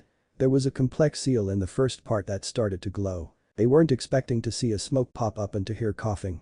The three watching were looking at the smoke with wide eyes. "Man, I didn't expect there to be so much smoke, I should tell Toby to fix that." The smoke cleared to reveal the Shodaime Hokage in all his glory. He was over 6 feet tall with long black hair that went to his middle back. He wore mesh armor under a black fur-fitting suit and red armor over that. None of the three could even speak, they were trying to gain their motor functions so they could pick up their jaws. It was incredible to see such a legend before their eyes. "Hey. Hiruzen. Good to see you. Man, you look like really old." Hashirama exclaimed in a booming voice that shocked Naruto. He didn't think someone as renowned as the Shodaime Hokage to be so exuberant. "Hashirama-sensei, how, what?" Hiruzen eloquently asked. He missed his senseis so much, and to see one of them after so many years was truly a treat. Hashirama laughed at his shocked student. "Well, this is one of my scrolls I put throughout the compound, so if someone awakened my Mokuton, I could at least meet them." Hashirama looked around and stopped on Tsunade. "Tsuna-chan, is that really you?" Tsunade definitely grew up. Hashirama was surprised that his little princess was so, how should he put it, developed. Tsunade almost started to cry at seeing her grandfather after so long. "It is Oji-san. How are you here right now? You have been dead for over 50 years. Hashirama's eyes widened after hearing that. 50 years, wow, wait, how was Tsunade so young? Concentrating on her more, he felt some chakra surrounding her, so she was using a hinge to look younger. "I didn't think you were so vain that you would use a hinge to look younger, but you are very beautiful, Tsuna-chan." Tsunade blushed hearing that.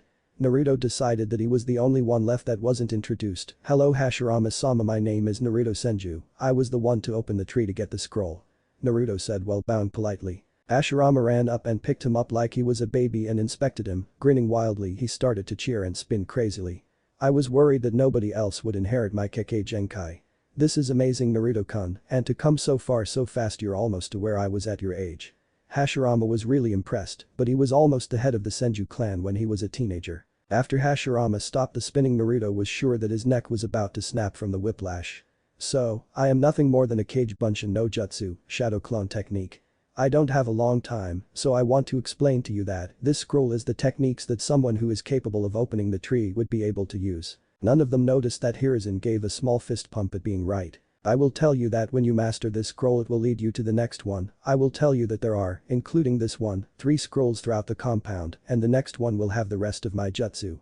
But the third one will have something else, something better. I'm sorry that I won't be there to help you learn this stuff, since the other scrolls don't have any Kage Bunshin no Jutsu, shadow clone technique, so I apologize." Naruto was listening more intently than he ever has before. It wasn't every day that a dead ancestor was there to instruct you on your Kekkei Genkai that was thought to be lost, but you somehow have. "So, the next scroll have the rest of your jutsu, but the third one has something even more powerful than your jutsu, or is it just the hardest to learn?" Naruto asked. He was trying to get over the fact that there were 2 more scrolls left and only one had jutsu in them. Hashirama nodded. "I won't spoil it, but the third scroll requires complete peace and perfect control." It was vague, but Hashirama liked to be mysterious. Mito said it was amusing when he would do it to make fun of his brother who was the pinnacle of control.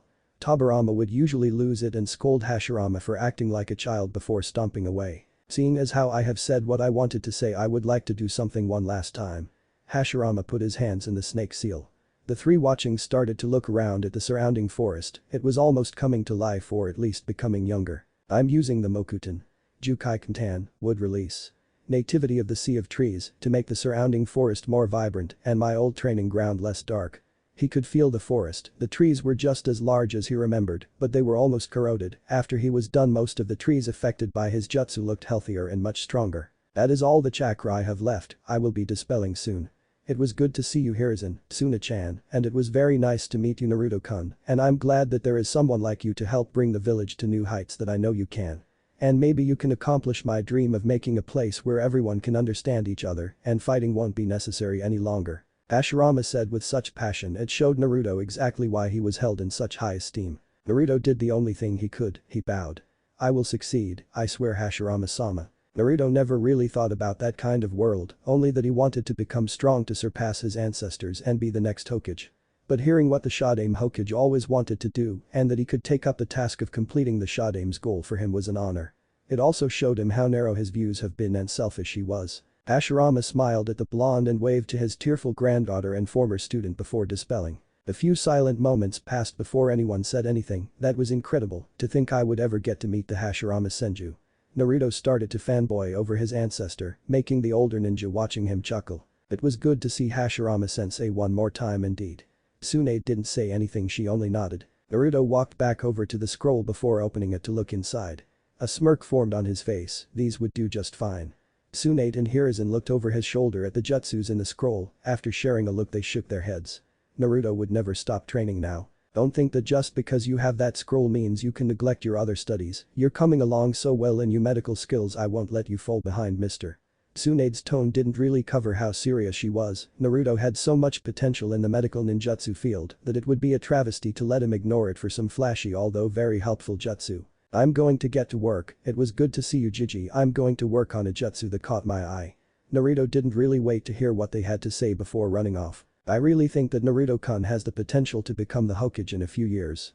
And with Hashirama-sensei's jutsu, I don't know how strong he could become. Hiruzen never saw how strong Hashirama really was, he only heard about it from his sensei the Nidaime Hokage. Tsunade nodded as she watched Naruto sit down and started to read over the scroll for a jutsu that he found particularly useful. Next day. Training Ground 10. Naruto was meditating in the training ground waiting for his sensei and his teammates to arrive so they could start the test so as to see if they could become full-fledged genin. He was told last night that he was allowed to use all of his jutsu, even his Kekkei Genkai, he couldn't wait to try them out on his sensei. It killed him all these years that he couldn't talk about his Kekkei Genkai, but he couldn't because his Oba-san would punch him through the nearest wall for a lack of discretion. Naruto was using one of his new training exercises. It involved feeling the trees around him, using their natural chakra to feel around the environment.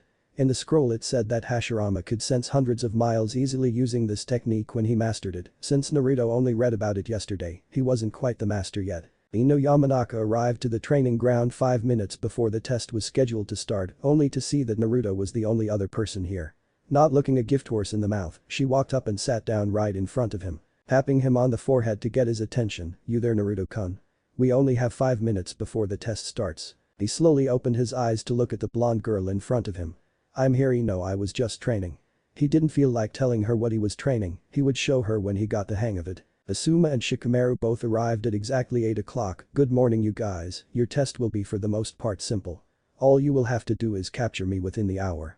Asuma didn't say anything more, he just disappeared, signifying flawless use of the Shunshin no Jutsu, body flicker technique. All 3 of the hopeful genin just stared at the spot their sensei previously occupied. So he expects us to not only find him but to attack and capture him, this is just troublesome, we need to track him, I have a plan on how we can capture him. Shikamaru said, already assuming the position of the team leader. Naruto thought about it for a second, so, anyone have any tracking skills? Have something, but it is nowhere near being able to be used to find a jonin. Naruto didn't want to rely on his brand new technique, but if it was the only option, it would have to do. Shikamaru looked over to his right for a second before looking at Naruto, "He's right over there." Shikamaru said, pointing to his right where Asuma was not even 30 feet away watching them while smoking. Naruto and Ino just sweat dropped. Looking at his teammates for a second, Naruto decided to take charge. "Okay, Naruto, you and Ino will need to beat him into the direction of that tree and then I will capture him with my jutsu." For the most part that was the idea that Naruto had, but the constant interruptions were getting to the blonde.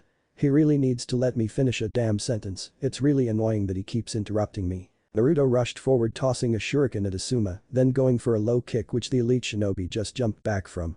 Naruto shot forward and sent a high kick towards his team leader who slapped it away. Twisting with momentum, Naruto sent a haymaker towards his sensei who leaned out of the way. While the Jonin knew that he was more than fast enough to dodge, he was shocked when he was hit on the cheek. Asuma was confused for a second before realizing his mistake and flared his chakra to release the Jinjutsu. The Naruto in front of him disappeared, showing that it was a Jinjutsu, in fact an illusion. The Meijin. Kikonia Razu no Jutsu, demonic illusion. False surroundings technique, I have never seen it used in such a way. I will tell Kurenai about this, she liked to hear that a genin was willing and able to use Jinjutsu. Asuma was brought out of his thought when Ino dropped in front of him with a kunai in hand ready to engage. While Ino was trying and failing to lead Asuma anywhere, Naruto decided that now was the perfect opportunity to attack Asuma from a distance with his Mokuton. Asuma was impressed with his female student's Taijutsu. Well, it was nowhere near as fast as Naruto's, but it was good for a newly graduated genin. The ground under Asuma broke apart and giant branches and roots of wood started to attack him simultaneously. Mokuton. I don't believe it, Dad said that he was very impressive, but to think he has the Shadame Hokage's legendary Kekkei Genkai, he will be incredibly powerful in the future. Asuma was starting to take this very seriously as he took out one of his trench knives, flowing wind chakra through it. He went to work. His chakra-enhanced knife easily cut through the wood and allowed him to maintain breathing room away from the dead wood. Using grace that someone who has years of training could only hope to achieve, Asuma continued to dodge, slice and destroy Naruto's jutsu. In the trees, Shikamaru was watching with wide eyes. I always knew Naruto was troublesome, but to have the Mokuton, that's insane. Well, I can use this to capture Asuma-sensei in the Kajime no Jutsu, shadow imitation technique. Thought Shikamaru as he started to creep forward towards the fight. Back in the fight, Naruto was getting seriously annoyed. Not only was Asuma dodging and destroying his branches, but he was getting closer and closer to him. Naruto noticed that the shadows behind Asuma were starting to move, gaining a smirk on his face. Naruto went through more hand signs. Asuma was about to move in and disable Naruto when giant hands made of wood shot out of the ground and tried to crush him.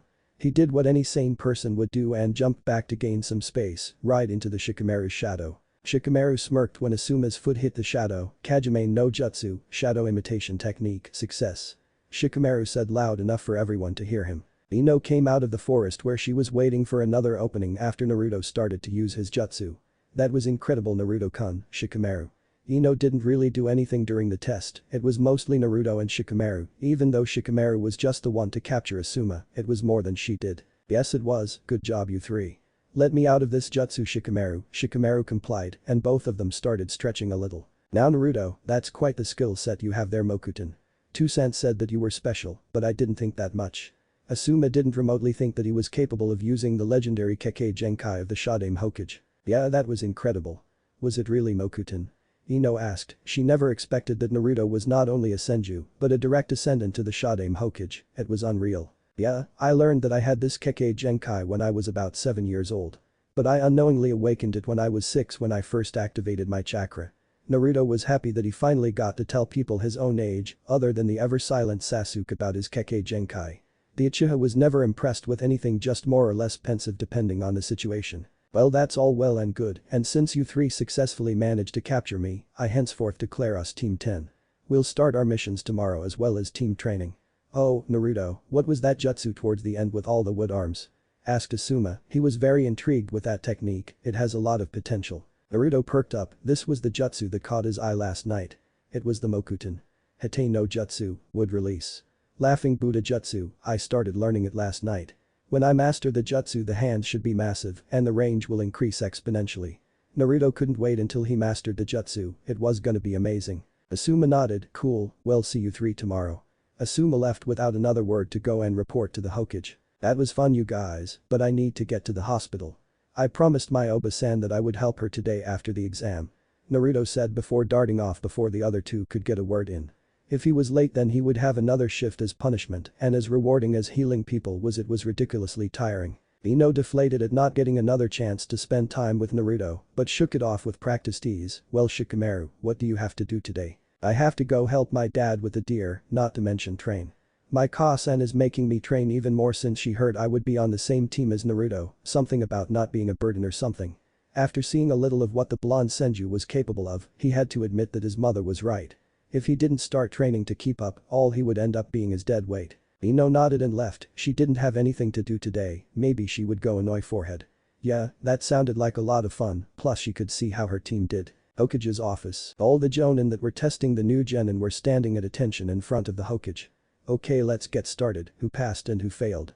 The Sandaime started to listen to all of the teams that failed. It wasn't much of a surprise, he only really expected 2 or 3 teams to pass. Kakashi stepped forward, surprisingly, Team 7 passed. You could hear a pencil drop in the room since Kakashi never passed a team. Coming out of his momentary shock, the Hokage asks, so how did the test go? He was also curious about the Uchiha, he only barely lost to Naruto for the spot of Rookie of the Year. Kakashi thought about it for a second, well, I did the normal bell test. It started out exactly how I expected. The 3 of them separated and attacked me individually. However, Sasuke was very strong, he managed to touch a bell, and had I not backed off he would have taken it. That kid is good, I can only imagine how good Naruto is if he beat out Sasuke. The other 2, Choji and Sakura, were almost exactly how their files said they were, both have lots of potential, but right now they are still fresh and don't yet have the same drive that Sasuke does to get stronger. After they attacked me individually, Sasuke managed to figure out the meaning of the test and got Choji to work with him, and Sakura never needed convincing, she would listen to whatever he says. With teamwork I let them get the bell and they passed. Kakashi sighed since he wasn't used to talking that much, but that was the gist of what happened. Everyone was mulling over their thoughts on 2 things. One was that Sasuke managed to almost get a bell from the Kakashi Haddock and that somehow Naruto was stronger than him. Seeing the silence that was taking over the room, Anko stepped up, teammate also passes Hokage-sama. The third nodded and Asuma stepped forward. Well, my test was a little different than yours, Kakashi, I wasted them to capture me. But Naruto has something that I never would have expected, somehow looking at his father before looking at the whole room, Naruto has the Mokuton. There it was, everyone understood why Naruto was so strong and able to keep up with Sasuke, he had a legendary Kekkei Genkai himself. The Sandaime, who was still smoking his pipe, nodded, yes, we have known for a while. Samanbu, myself, both of my students and young Sasuke-kun have known about his Mokuton for some time now. But since he just now has the appropriate control over it, he was just now able to show it to everyone else. The Hokage originally wasn't going to let anyone know until it was absolutely necessary. But why be afraid of what the other countries would do if one of their shinobi was strong? They would have to get through the whole village before someone could get to Naruto. The rest of the Jonin nodded, it wouldn't be right to tell the rest of the village and risk danger before you could control something. Now that we have the teams that have passed, you're all dismissed. Hiruzen waited for all of the Jonin to leave before sighing. The smirk grew on his face, man, I thought that meeting would never end. Now where were we, my precious? Hiruzen giggled to himself before taking out his copy of Uchiha Paradise. Konoha Hospital, thank you for the help, Naruto-sama. A dark-haired civilian said to Naruto. Naruto just waved her off. It's my job and you don't have to call me that, just Naruto would be fine, Nemu-san. Nemu nodded and left, she was worried about a possible broken ankle, but Naruto fixed it up and all she had was some pain that would go away with the medication. Naruto let out a breath, he was young and a new genin, but the hospital recognized his skill as a medic, so he was given patients back to back. It didn't help that Tsunade was the hospital chief and dared anyone to defy her choice of staff. Very good, Neri-chan, how about you take a break and get some lunch with me? Tsunade, who was leaning in the doorway, asked while looking at her nephew. Sure Nade, how about some dango? Tsunade smiled and led them out. Dango shop. After they ordered, they sat down at one of the tables. You have been coming very well in your medical ninjutsu, I think it is time for you to start learning more advanced techniques. Tsunade wanted to eventually give Naruto the slug contract since he has the chakra levels to summon them and the control to use the remote healing. She would have gave it to Shizune, but Apprentice didn't have the reserves to summon the larger slugs and wouldn't have been able to sustain the jutsu for too long. That would be cool, but I have missions and team training now, so I don't think I will have that much time to focus on my medical ninjutsu. Between team training and missions, not to mention learning all the jutsu in the scroll and mastering his Kekkei Genkai. He just didn't have a way to do it all at once. Tsunade frowned, this is what she was worried about when Naruto got that scroll. I know that you want to learn from the scroll. But I don't want you to neglect your medical training, okay? You have a lot of potential for medical ninjutsu, so please at least read the books I give you so you can progress. She couldn't force him to train what she wanted, but she wouldn't let him completely stop training his medical ninjutsu if she could help it. Don't worry, Nade, I fully intend to continue my training, plus I need to up my control if I want to progress much further. Tsunade nodded along with that, the higher level jutsu she would teach Naruto required perfect control. They got their dango and started to eat before Tsunade decided to change the subject, so Neri-chan, are there any girls you like? Naruto sucked in too much air and started to choke on his food for a few seconds after banging on his chest. Tsunade watched all this and had a wide grin at Naruto's blush after he was done. No, Nade, I don't have any crushes right now, I am more focused on my training. Replied Naruto with a serious expression, he didn't want there to be any confusion about what he just said. Oh, and what about that blonde on your team, the Yamanaka? Tsunade knew that they went to lunch together, maybe Naruto was too shy to admit anything. shanking his head with a frown. No, I don't like Ino. She's a fangirl and they're annoying. If she starts to take this stuff more seriously then maybe, but for now it's a solid no. Shrugging off his answer, she hated fangirls too. They continued to eat their food talking about random stuff to pass the time. Uchiha compound. Sasuke was training his Kaiten. He was using one of the higher manipulations exercises. He was sitting in front of a fire and running chakra into it to make the flames increase or decrease in size. This was an advanced manipulation of Kaiten. He once saw Itachi doing this during the winter when no. That man isn't here, he won't think about him. I need to test my affinity the next chance I get. The Uchiha have hundreds of jutsu ranging each element and it would be a waste to not learn most of them. Sasuke was thinking about how he could pull ahead of Naruto. The Senju has 3 elements and medical ninjutsu on top of his amazing taijutsu. Sasuke needed something more than just the Sharingan, otherwise he wouldn't be able to overtake Naruto. He has Kaiten, solid taijutsu, 2 Tomo Sharingan and advanced Shuriken jutsu. That just wasn't enough, he would have to talk to Kakashi about something else. Maybe he could take up a weapon, his reach was average for his age, curse his short arms. 2 weeks later, Team 10 has gone on over a dozen missions in the past 2 weeks and they were finally ready for a C-rank missions. Much to the resident blonde's happiness and the Nara's misfortune. That makes 16 completed D ranks, good job. What will it be this time? The Hokage was about to push another D rank, but they were past the recommended amount of D ranks before they were allowed to have a C rank. So it was up to their sensei on which they would take. Yes, I think that they are ready for a C rank mission now. Asuma was glad he didn't have to watch them do D ranks anymore, they were just awful. Not to mention that his clients didn't like it when he smoked, his girlfriend didn't like it, then only damn time he could smoke was in his father's office. Yes, we have a few available missions. Yes, this one will do fine, it's an escort mission to Kurigakure no Sado. We have 2 Chunin here that were carrying a message from the new Mizukage to me and I want you to escort them to Kiri. Asuma and the team nodded before leaving to get ready. Main gate. The 2 Chunin were waiting at the gate for their escorts. The smaller and younger one was actually the one in charge, his name was Yujiro, who was a teenage roughly 14 years old with glasses on. He was in a blue shirt with a vest-like holster that had a giant bandaged sword strapped to his back and had tan and brown camouflage pants. The older of the 2 was Ringetsu Hazuki, who was a newly promoted Chunin, even though he was 17 years old. He wore a sleeveless white shirt and purple pants, he also had 2 water canteens on his belt. Team 10 arrived and introduced themselves. Well, Chijiro-san, when do you want to get back? Asuma was curious as to why a nervous kid was using one of the 7 ninja swordsmen of the Mist's legendary swords. We should get there in 3 days time, Asuma-san. Chijiro berated himself in his head, he was working to remove his stutter, but it would go away. He just didn't have the confidence in himself, even though Mizukage-sama always told him how great he was. Nodding, Asuma looked at his team. Okay, I will set the pace, so keep up with me, we'll be going in the diamond formation until I say otherwise, got it? After a response of 3 yes sensei. They started off on their journey. Hokage's office. Sasuke wasn't even paying attention now that he was entering the Hokage's office, he knew what would happen, they would get some bullshit mission that wasn't even worth doing. He was more interested in going over what he learned in the past 2 weeks. He talked with Kakashi and he learned that he had a Raiten affinity, which was awesome considering that Raiten beats Doton and can overcome Suiton. He wasn't sure how it would do against wood, but he would certainly try. In addition to learning to control his Raiten, he started to learn the basics of Kenjutsu. Kakashi said that with a Sharingan that he would be lethal with a sword. He was most pleased with his progress. So you will be given the mission to escort a bridge builder to Nami no Kuni. Sasuke was brought out of his thoughts when he heard the Hokage say that. It didn't sound like some irrelevant D rank, that sounded like a real mission.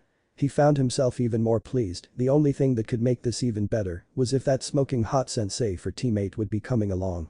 Unfortunately, with all the things I heard about the country of Nami, I will have to send teammate along with you since I'm not sure if the bridge builder is being truthful. Sasuke was biting his cheek to keep back a smile, but that didn't stop a small slightly perverted giggle from escaping him. Curse his lack of control, it was all that women fault for wearing barely any clothes. That figure, no, he shook his head to rid himself of those thoughts. Kakashi, who was standing next to Sasuke, heard the giggle and could see that his young prodigy was fighting off a smile. Kakashi suddenly found that he was more proud than he has ever been. If his prude of a student was actually lusting after someone, then he would wholeheartedly embrace his young student. Kakashi and Sasuke were brought out of their thoughts when the door opened and in walked teammate.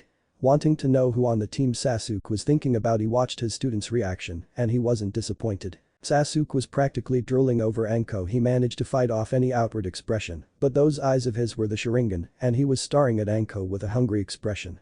Hahaha, oh my god. To think that Sasuke has a thing for Anko, oh well, maybe he has it in him to tame the snake. Kakashi giggled perversely at that since after Sasuke tamed Anko, she would tame his snake. He made a mental note to write into Jiraiya's fan mail address to see if he could use that in his next book. Reporting for duty Hokage-sama. Anko said in her professional voice, she was kind of curious as to why Team 7 was there, but brushed it off. The Hokage explained the mission, and they all went their separate ways to prepare for the mission to Nami no Kuni. Chapter 4, Standard Issue C Ranks, Izu no Kuni. Team 10 and the 2 Kiri ninja were all in formation heading towards Kiri. The 3 genin were in front of the 2 Kiri shinobi and Asuma was behind them. For the past 2 days nothing has happened. Chijuro informed the Konoha shinobi that most of the potential danger would be inside of Mizu no Kuni, since there were some of the Yondaime Mizukage's followers still around. Naruto and the Hazuki member Ringetsu managed to strike up an interesting conversation about the Hazuki's bloodline. So you're telling me that you can turn into water? What would happen if it were to dry up while you're in that form, or if you ran out of chakra? Naruto asked, this is seriously bothering him. Could this guy be whipped up with a towel? Ringetsu sighed and shook his head, I can't dry up, I can turn back to my normal form at almost an instant. Not to mention, my water form takes chakra to keep going, so once I run out of chakra, I automatically turn back to normal. Explained Ringetsu, he would have been irritated, but he got these questions quite frequently. Asuma tuned out the conversation and focused on the surroundings for a moment. He let out an irritated grunt, he was careless, they were completely surrounded. By Asuma's count, there were 6 shinobi. He looked over his team and thought over his options. Naruto can handle himself against Chunin-level opponents. Shikamaru could take on one by himself if they weren't too strong, then he has Ino. Asuma sighed, he doesn't think Ino could take a Chunin-level shinobi on by herself, her skills were more for support, not head-on assault. Asuma thought over his options, Naruto would have to do. Asuma picked up the pace to get within hearing distance of his team. Listen up. Asuma said loud enough for only his team and the 2 Kiri shinobi to hear. We're surrounded, 6 in total unknown skill levels. I will take the 2 directly behind us, Shikamaru Ino, you 2 will take the 1 to our left. Naruto yours is to the right. Asuma addressed his team, then he looked to the Kirinin. And I count on you 2 to get the 2 directly in front of us? Asked Asuma. Both Chijuro and Ringetsu nodded in an affirmative. Naruto took in a breath, this was going to be his first real combat experience. His heart rate was starting to climb to an incredible level, it was exhilarating. He hoped that Shikamaru and Ino will be alright, he didn't like to think this way, but he knew that he was much stronger than the both of them. He'll take his opponent out as fast as he possibly could, then back up his teammates. Not the best plan, but it was the best he could come up with at the moment. Shikamaru sighed, he was going to have to get serious. He didn't have near enough information to make a real plan, but his main objective was to keep guard over Ino. Ino herself started to get a little nervous, this was real combat, real shinobi, trying to kill them. It was a lot to take in. She shook her head, she couldn't freeze up, she needed to make sure that she had a level head to support Shikamaru. Asuma smirked at the rampant emotions crossing over his students' faces, they were clearly working themselves up. Asuma may not be a censor in any form of the word, but the shinobi surrounding them aren't even hiding their kai or their chakra presences. And from what Asuma could tell, they weren't higher than mid-Chunin. All of the thoughts between Team 10 happened in a couple seconds. Asuma suddenly stopped and charged the 2 shinobi behind them. The 2 ninja that Asuma is charging tensed, they thought that they were hidden quite well. Both look at each other then nod. The 2 Kiri shinobi jump out and charge Asuma, both are armed with katanas. Asuma took out his chakra blades and body flickered at the 2 of them. The Kiri shinobi couldn't even follow Asuma's movements, only out of reflex did they manage to bring up their swords to block the chakra blades. Both of them froze and turned around, Asuma was putting away his chakra blades and lighting a cigarette. You 2 must not be familiar with Katan-enhanced chakra blades. Well, they're really sharp. Right as Asuma said that the 2 shinobi's swords fell apart and they both fell to the ground with huge gashes in their chests. Asuma walked over to the 2 of them and slits their throats, no use interrogating, they were obviously trying to kill anyone that was for the new Kiri. Naruto was having a little more trouble with his opponent, Naruto was being pushed on the defense without any openings to exploit. He ducked under a slash and manages to pull out a kunai. The 2 of them stared at one another, trying to find any openings in each other's stances. The Kiri shinobi engaged once again. Naruto however, now has a weapon to block the sword. When the Kirinin went in for a stab, Naruto parried the stab and kicked the Kirinin in the wrist, making him drop the sword. Naruto used this moment to jump back and make the snake seal, wood bursts up from the ground, and without thinking, Naruto sent the incredibly deadly tentacles of wood at his opponent. The Kiri shinobi managed to dodge the first tentacle of wood, but not the other 5. He was pierced all over his body, 2 managing to hit a vital point. The Kiri shinobi died almost instantly. Naruto froze, not only was this his first real combat experience, but he just took his first life. Naruto's hand started to shake, he didn't mean for to kill him, only to bind him. Shikamaru and Ino were both trying to handle their opponent. Ino was peppering the guy with kunai at a distance, while Shikamaru was using his Kajime no Jutsu, shadow imitation technique, to move the Kirinin into position. The Kirinin was doing a good job of avoiding all of Ino's kunai, which was just what Shikamaru planned on. In the middle of a treeless area there weren't many shadows, so Ino was making some. Shikamaru was waiting for the perfect moment. Ino started to group more kunai together. The Kirinin dodged a kunai and rushed in to attack the Konoha Genin. Shikamaru linked his jutsu with the shadows from the many kunai and used them as anchoring points for different shadow tendrils. The Kirinin was held by over a dozen shadow streams all originating from a different kunai. The shadow user smirked, Kajime no Jutsu, shadow imitation technique, complete. Said Shikamaru. Ino let out a breath that was nerve-wracking, she didn't want to think about having to fight the Kirinin without Shikamaru. She's going to up her training when she got back, other than the mind jutsu her father taught her in mediocre to jutsu, she had nothing else. Let's go meet up with Asuma-sensei and Naruto-kun. Said Ino. Hoping to put the matter to rest. Right as Ino said that, Naruto landed right next to them, he didn't look too good, but he was uninjured. Naruto looked at the captured Kirinin with a blank face. Release your jutsu, Shikamaru. Ordered Naruto. Shikamaru raised his eyebrows, he had an idea of what was going on with Naruto, after all, he didn't have a prisoner. No, I can handle it. Shikamaru said, he went through 2 more seals and activated his Kage Kubishibari no Jutsu, shadow neck binding technique, and snapped the Kirinin's neck. Shikamaru looked away from the dead ninja, his father prepared him for the eventuality of killing in the field, but actually doing it, it felt strange. Shika, is he did you? Ino asked nervously. Yes he is, and yes he did Ino. Asuma said as he walked up to his team. Chijuro and Rinjetsu gave the Konoha team privacy to talk for a minute, they both remembered their first kills after all. Every shinobi has to go through this at one point in their career, usually on their first or second C-rank mission. That's why we wait to give them to fresh teams, the Jonin have to approve their team's ability to cope. Once a Jonin, or me in this case, feels that the whole team is ready, we ask for a C-rank, and I must say that you all did better than I hoped. Naruto, Shikamaru, if you have anything you want to talk about I will be here. Ino, we aren't out of this yet, so keep your guard up, you might have to take your first life yourself before this is over. Asuma said with the best comforting tone he could while at the same time being serious. Naruto and Shikamaru both nodded absently, they were prepared for this, so it didn't hit as hard as it could.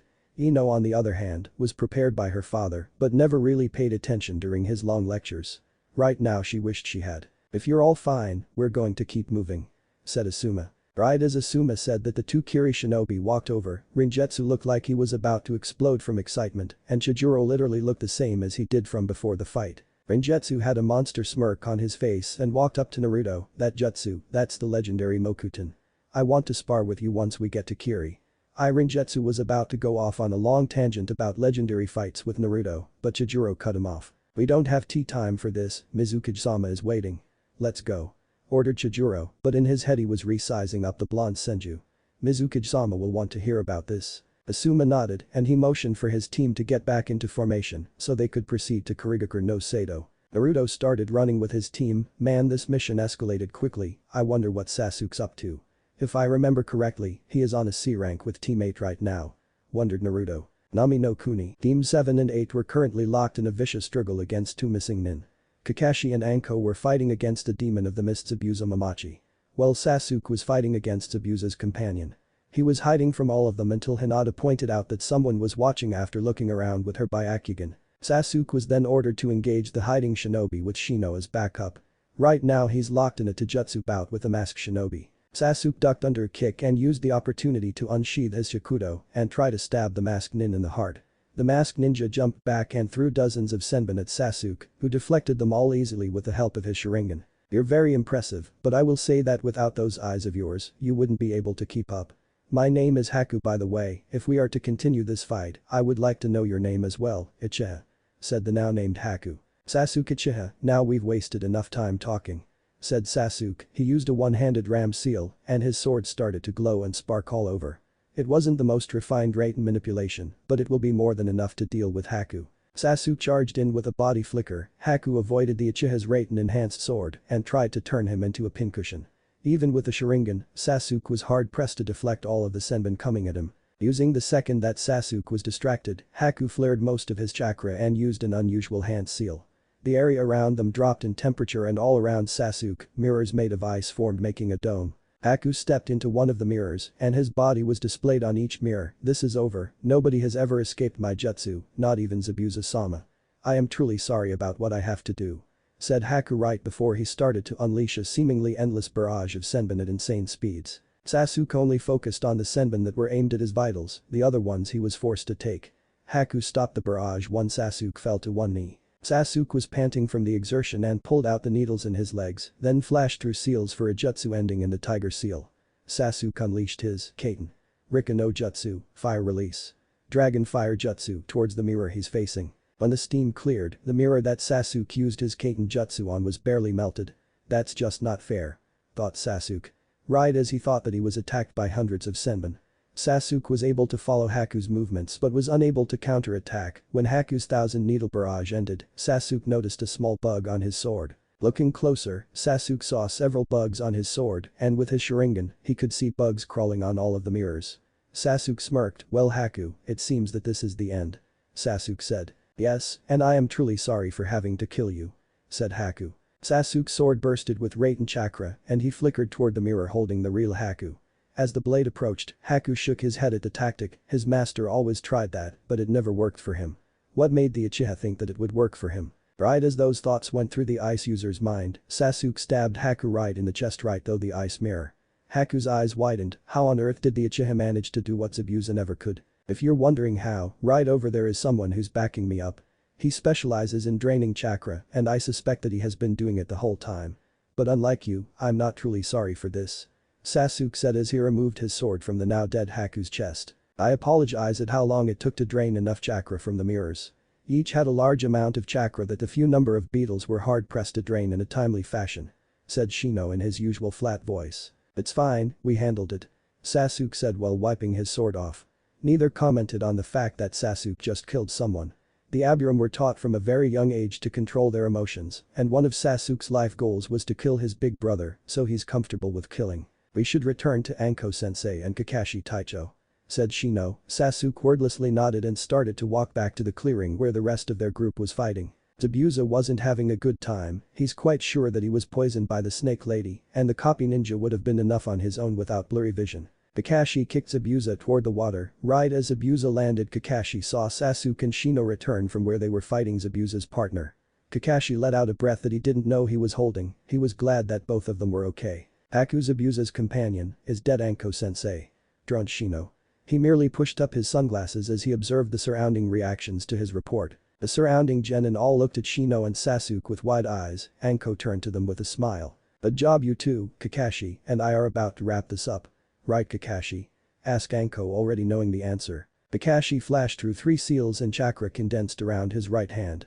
Kakashi has been waiting for Anko's poison to take enough of an effect to slow down Zabuza so that Kakashi could kill him without much effort. He could hit a moving target easily, but he didn't want to waste too much chakra on a missed shot. Kakashi's signature jutsu Chidori, quite impressive to experience in person rather than the stories that guy spouts all the time. Thought Anko, she's heard of the jutsu that just lighting, but always chalked the claim up to guy's nonsense. But being in the presence of the jutsu made her a little more convinced of its ability. All the genin looked on in awe at the condensed lightning.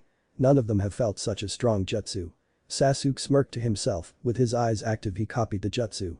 That jutsu will be more than helpful in his lifelong mission of beating that blonde-haired Senju's face in, he meant killing Itachi. Yeah, that was his lifelong mission, killing Itachi. But speed that the genin couldn't follow and that was a blur to even the Sharingan eyes of Sasuke. Kakashi charges forward and pierced Zabuza in the chest with his jutsu.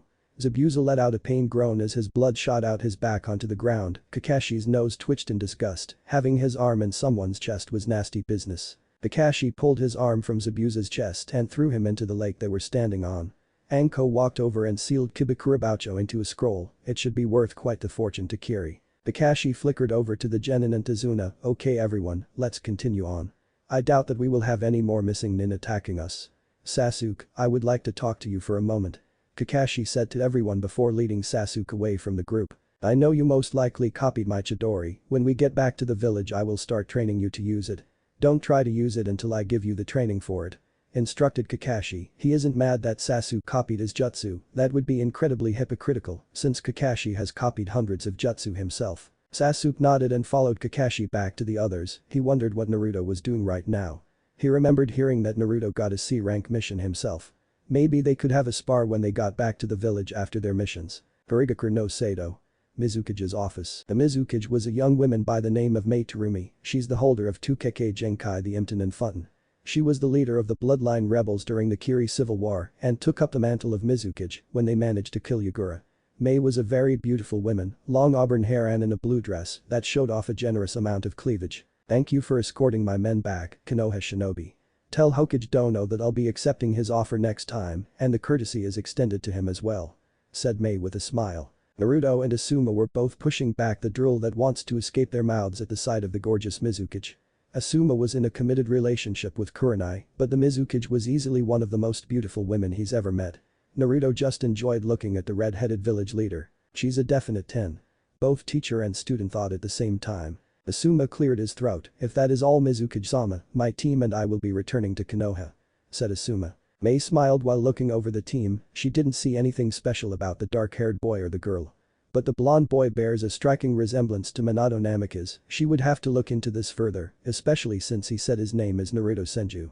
The only Senju around was Tsunade. That would be quite interesting if the legendary 4th Hokage and Slug Sannin had a child. He would be quite the monster. "I believe that is everything," Mei said, dismissing them. With one last glance to Mei, the Konoha Shinobi left the Mizukage's office. As Team 10 was walking out of the village, Ino looked at her team with a frown. "She isn't that great.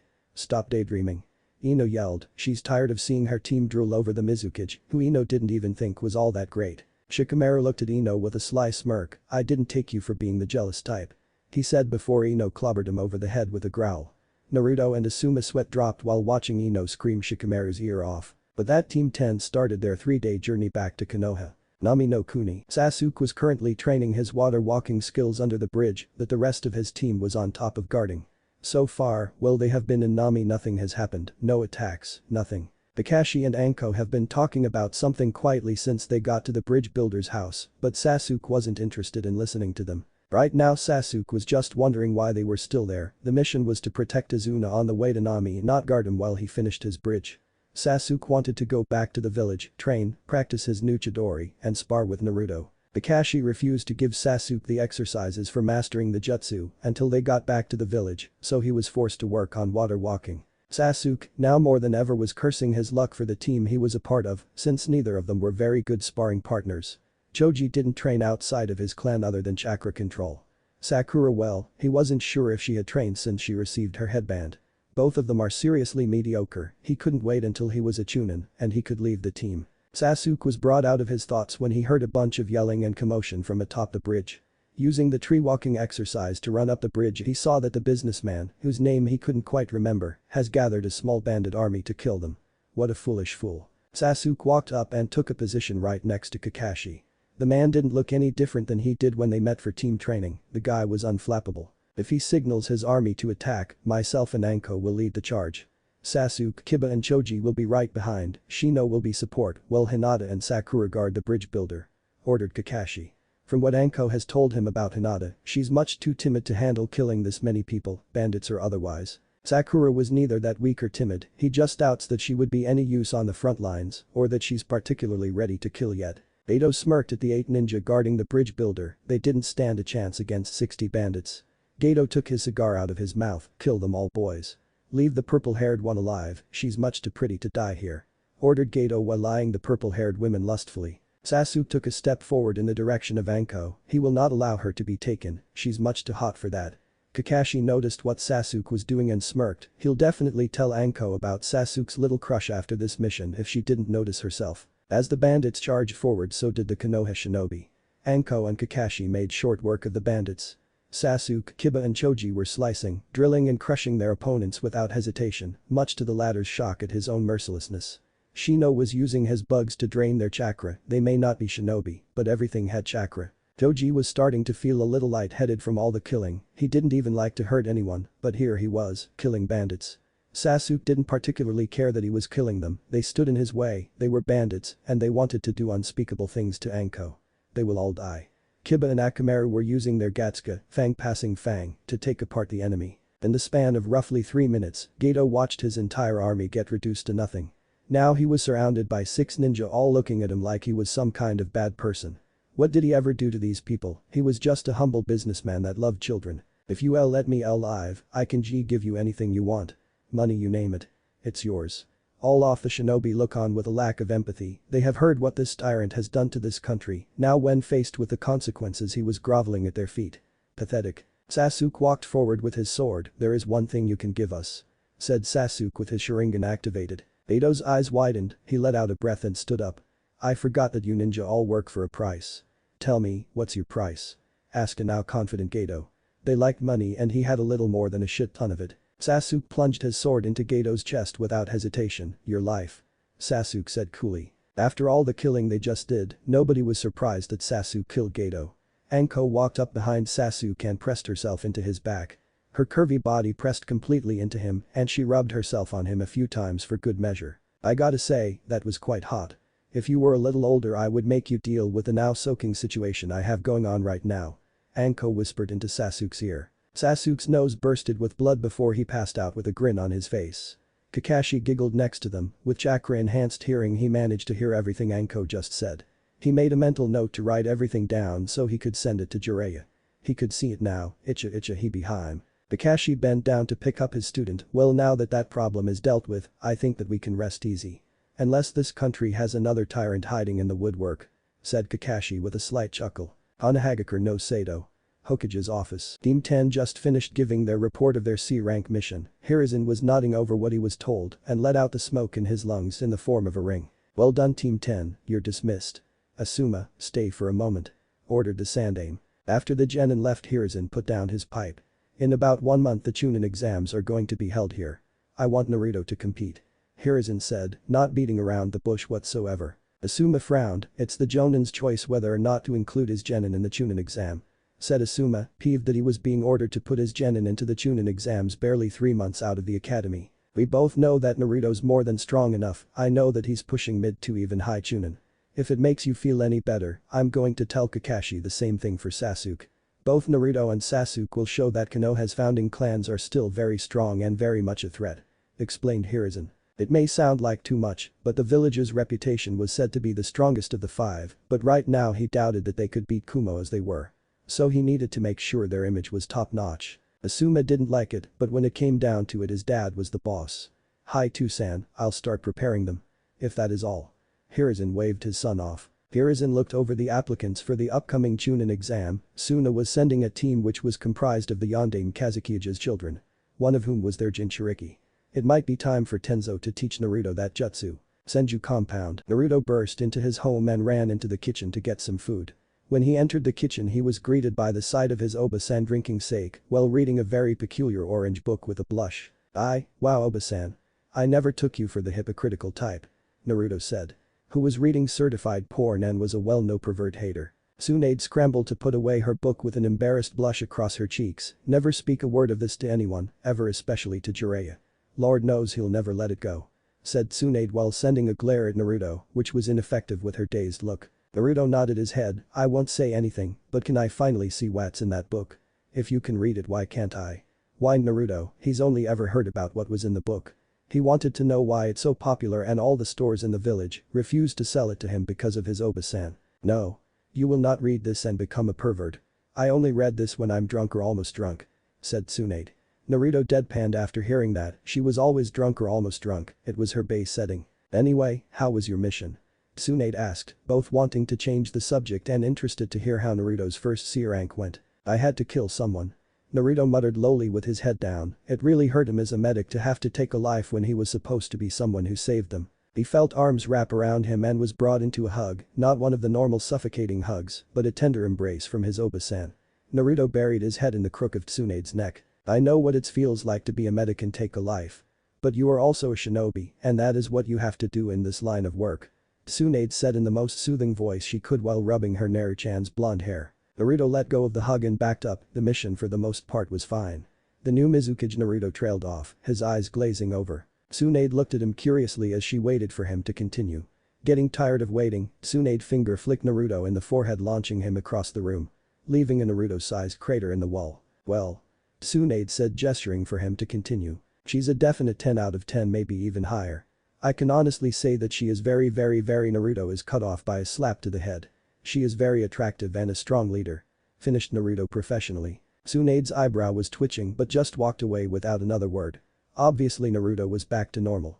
After Naruto noticed that Tsunade left the room, he headed out to the training area to get in some jutsu practice before nighttime. Hokage's office. Team 7 and 8 just finished giving the report for their mission. Hiruzen was nodding over what he was told and let out the smoke in his lungs in the form of a large ring. Congratulations on your first C-rank mission completed. All of you are dismissed except for Kakashi. Said Hiruzen. Once all of the genin and Anko leave, Hiruzen cleared his throat. I want you to enter your team, specifically Sasuke, into the Chunin exams. Said Hiruzen, already preparing to give the same speech he gave his son. Okay. Kakashi said, not even bothering to fight it, he was going to do it anyway. Hiruzen raised his eyebrows at the response, he expected a little hesitation at the very least. The exams will be in a little more than 1 month, prepare them accordingly. Ordered Hiruzen, seriously knowing that Kakashi was lackadaisical when it came to anything other than a mission or reading. Kakashi nodded and left the Hokage's office in a seal-less body flicker. Hiruzen looked out his window toward the village that he was sworn to protect and let out a tired sigh. He shouldn't be behind this desk anymore, Minato should still be here overlooking the village and guiding his son. Hopefully he can weather the approaching storm until Naruto is capable of taking the mantle, or he will be forced to put it on one of his students, who have already informed him that neither want the hat. Where did he go wrong with them? One is a mass-murdering psychopath, another was the largest pervert to ever live, and Tsunade didn't want to be Hokage. Hiruzen turned back to his desk and relit his pipe. He started back on his paperwork with a disheartened sigh. With the Chunin exams approaching, there's way more than usual. Week of the Chunin exams. Senju compound. Naruto has been training extra hard for the upcoming exams. Asuma-sensei told his team last week that the Chunin exams were coming up and that they were being entered. Naruto knows he's strong for a genin, but doesn't want to leave it up to chance to see whether or not he pass. So since he found out, he's been working on several new Mokuton jutsu. So far he has defense and binding jutsu, and Naruto wanted some serious offense. After reaching through the scroll, he found several manipulation training exercises. Naruto learned those and decided to make his own jutsu. He can't wait to show it off during the finals. So far he would put all of his skill, sans Jinjutsu, in the mid-Chunin range. His ninjutsu is the strongest by far though. In Konoha, the only real competition that he knows about will be Sasuke. In their most recent spar, Sasuke came really close to beating him, but the match ended in a draw. Naruto has been thinking about taking up a sword. Sasuke is a natural with one, but he needs to find the right sword to use. He'll think about it more after he's a Chunin. Tsunade told him that he's almost a specialist level for medical ninjutsu. Something about his chakra makes medical ninjutsu really potent and effective. Tsunade suspects that it's related to the Mokuton Kekkei Genkai, since Hashirama possessed incredible healing abilities. So in all, Naruto felt like he couldn't be stopped in the next exam unless a foreign shinobi showed up who was very strong, or Sasuke had some secrets he hasn't shared yet. Uchiha compound. Sasuke hasn't dedicated so much of his time to training alone since right after his family was murdered. After Kakashi told him that they would be in the exams last week, he's been tearing apart his clan's archive for new jutsu, regardless of element. So far he's added over a dozen jutsu to his arsenal, however most weren't that powerful, but he can sure intimidate. His Kaiten is the most developed. He learned an A-rank jutsu from Madara's journals. His is most pleased with the results. Loath as he is to admit it, he is still inferior to Naruto. Mokuton is incredibly hard to get around, not to mention when he does get in close, Naruto isn't a pushover in the Taijutsu department. Ninjutsu-wise, Sasuke has started instead of using Raiten for his sword. He has taken to channeling pure Chidori through the blade. He can't keep it up forever, but when he uses it his sword is nigh unstoppable. Sasuke has also put some spare time after his physical workouts to study Jinjutsu. Itachi is the most powerful Jinjutsu user on the continent, so if Sasuke wants to stand a chance he needs to master the art as well. Kakashi has been helping him cast jutsu with his eyes. He would put his skills toward high genin, he just started after all. Overall, no genin in Konoha other than Naruto can touch him. He's excited to dominate in the exam. Day of the exam. Ninja Academy. Naruto, Shikamaru and Ino are currently standing outside of the academy. The test is set to start in the next 20 minutes. Are you two ready? Asked Naruto. He received 2 nods. Grinning, Naruto charges straight into the academy. Both his teammates are right behind him. Going up the stairs, Naruto and Ko see that a large group is gathered around the doors for the exam. After looking at it for a moment, wait, aren't we on the 2nd floor? Oh, I get it. Naruto turns to his teammates. Let's sneak through, no use drawing attention to ourselves like idiots. Drop the henge, losers. We noticed the Jinjutsu right when we got here, losers. Announced Sasuke. Most started whispering except Naruto, who sweat dropped at his friend. The two guarding the door looked at each other for a moment before shrugging. Someone would notice sooner or later. Good luck, hopefully you all won't be killed in the exam. Announced one of the Chunin. Both left and the gathered genin started whispering amongst each other. Naruto turned to his teammates with a sigh, let's just go take the test. Said Naruto before leading them away. So far Naruto isn't impressed by anyone, he felt a large chakra signature on the third floor, but other than Sasuke nobody sparks any interest. Right as Naruto was about to climb the stairs he's stopped by a team of genin, a green-clad spandex-wearing genin in particular. The other two were staring at him, the girl seemed normal, but the other boy. He seemed angry about something, not to mention a Hikta, so he probably has the classic stick lodged in his rectum, but he can't judge too much his best friend has one himself. The green-clad genin steps forward, please stop, my name is Rock Lee and I challenge you, Naruto Senju to a one-on-one match to determine if my hard work can overcome your genius. Lee said with a thumbs up. Naruto opens his mouth to respond, but his teammate responds, Lee enough of this foolishness, the Senju is out of your league, he's more fit to my speed. My name is Neji Hikta. Neji introduced. Naruto nods, I'm Naruto Senju, this is Shikamaru Nara and Ino Yamanaka. Lee if you want to fight wait until the exams, I will gladly fight you either of you. Challenge Naruto, he needs someone to challenge him. Someone snorted from behind, as if these two can keep up with the likes of us. Sasuke said as he walked up with his teammates. Lee got another fire in his eyes at spotting another genius. Neji speaks first, I believe you are pressuring too much, Uchiha. Sneered Neji, the Hiktas and the Uchiha were never on the best terms, Dijutsu rivalry and whatnot. Naruto become tired with the whole thing, well you can fight them Sasuke, if they beat you I will fight them. You be a good boy now. Naruto said pulling his teammates away before someone else could say anything. Team 10 entered the classroom and waited in a corner for the exam to start. I see the Team 10 made it to the exams after all. Announced Kiba from behind them. Naruto cursed that Anko thought teammate was ready for the exam, now he has to deal with Kiba. Yes we did Kiba, everyone wants a piece of me so it took a while to get here. Naruto said without looking at Kiba, he likes pissing off the Inuzuka. The Aburam and Hika are standing quietly behind Kiba. Naruto turns to Hinata, hey Hinata what can you tell me about Neji? Asked Naruto. Hinata blushes at the attention from Naruto, he is very strong, I think he is the strongest genin other than you and Naruto-kun. Answered Hinata, she mentally berates herself for stuttering, she has been working on her confidence, but talking directly to Naruto is too much for right now. Naruto nods with a serious face ignoring Kiba's exaggerated exclaims about his strength, Naruto makes a mental note to put the Inuzuka in his place. Either he will or someone else will, but Naruto wants the satisfaction of doing it himself. Sasuke enters the room and silently walks up to Naruto, Naruto looks at him for a moment and both turn away from their teams. I hope you've improved so far other than the Hika's team nobody looks strong enough. Well that's not true someone here has a lot of chakra and I mean a lot. Said Naruto. Sasuke nods, someone from Suna I'm sure. I didn't spot anyone either that warrants any worry. Neji was telling me that he is fated to beat both of us something who listens to that stuff anyway. Said Sasuke. Naruto was about to respond when a silver-haired genin walked up to the group of rookies. You all should keep it down, everyone here is going to target you since this is your first exam. I'm Kabuto by the way. Announced the silver-haired genin. The fools here aren't that intimidating. Said Naruto before letting his chakra flare while looking blankly at the sea of genin, most started to look away and whisper. Naruto snorts at the lackluster response, he shouldn't be surprised at the genin that are taking years to complete this test, are total shit. Sasuke next to him looks equally unimpressed. Be that as it may, ninjas are supposed to be stealthy right? Kabuto said noncommittally. Kabuto takes out a stack of cards and looks over the rookies, are any of you curious about the competition, these cards have info on every genin in attendance. Asked Kabuto. Naruto snorts and looks away, like he needs any info on the fools who were scared of him after flaring his chakra. Sasuke doesn't really care either. Kabuto looks at the gathered genin with a frown, he expected someone to ask about the competition. So are you done? Asked Sasuke, this guy thinks that he needs to get info to handle these scrubs, as if. I guess you guys are just so strong you don't need help. Good luck. Kabuto said before walking off. Not like he cared either way, he just wanted to make sure the Uchiha passes. Before anyone could say anything else and walk to Jonin, take your seats the test will begin in a moment. Ordered the Jonin. All of the genin did as they were told, the sounding Chunin started passing around paper packets and pencils. My name is Ibiki Marino and I will be the proctor for this test. You will need to complete the test, get caught cheating 5 times, and not only do you fail, but so does your entire team. Now if you have any questions I will be ignoring them. Now begin. Ordered Ibiki. Naruto started going through the test, it was very hard, but he managed to finish it to at least give him a pass.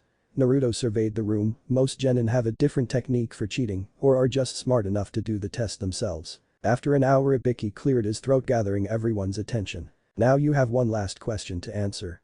Failure to answer the quest will not only result in yours and your teammates' failure, but none of you will be able to pass ever. Or you can refuse and take the test next time. Ibiki informed the Chunin wannabes. With Ibiki's stone face and his denial to everyone's claims that he couldn't do that, genin started to crumble and decline taking the test. One by one the genin start quitting. Naruto looks around and sees that both his teammates are going to continue. Naruto sees Sasuke and his team and notices that they are also looking confident. Naruto spots the Hika heiress next to him. Surprisingly, he never noticed that she was right next to him. Hinata didn't look the most confident in herself and looks like she was about to quit. Naruto didn't like that. He's seen her fight and has heard from Sasuke that the Hika was actually quite strong. Naruto just needs to help her see that. The SST Hinata, don't give up. I believe in you, I know you can do it. Naruto whispered to Hinata, the Hika heiress who looked like she has been in the sun for 10 straight hours.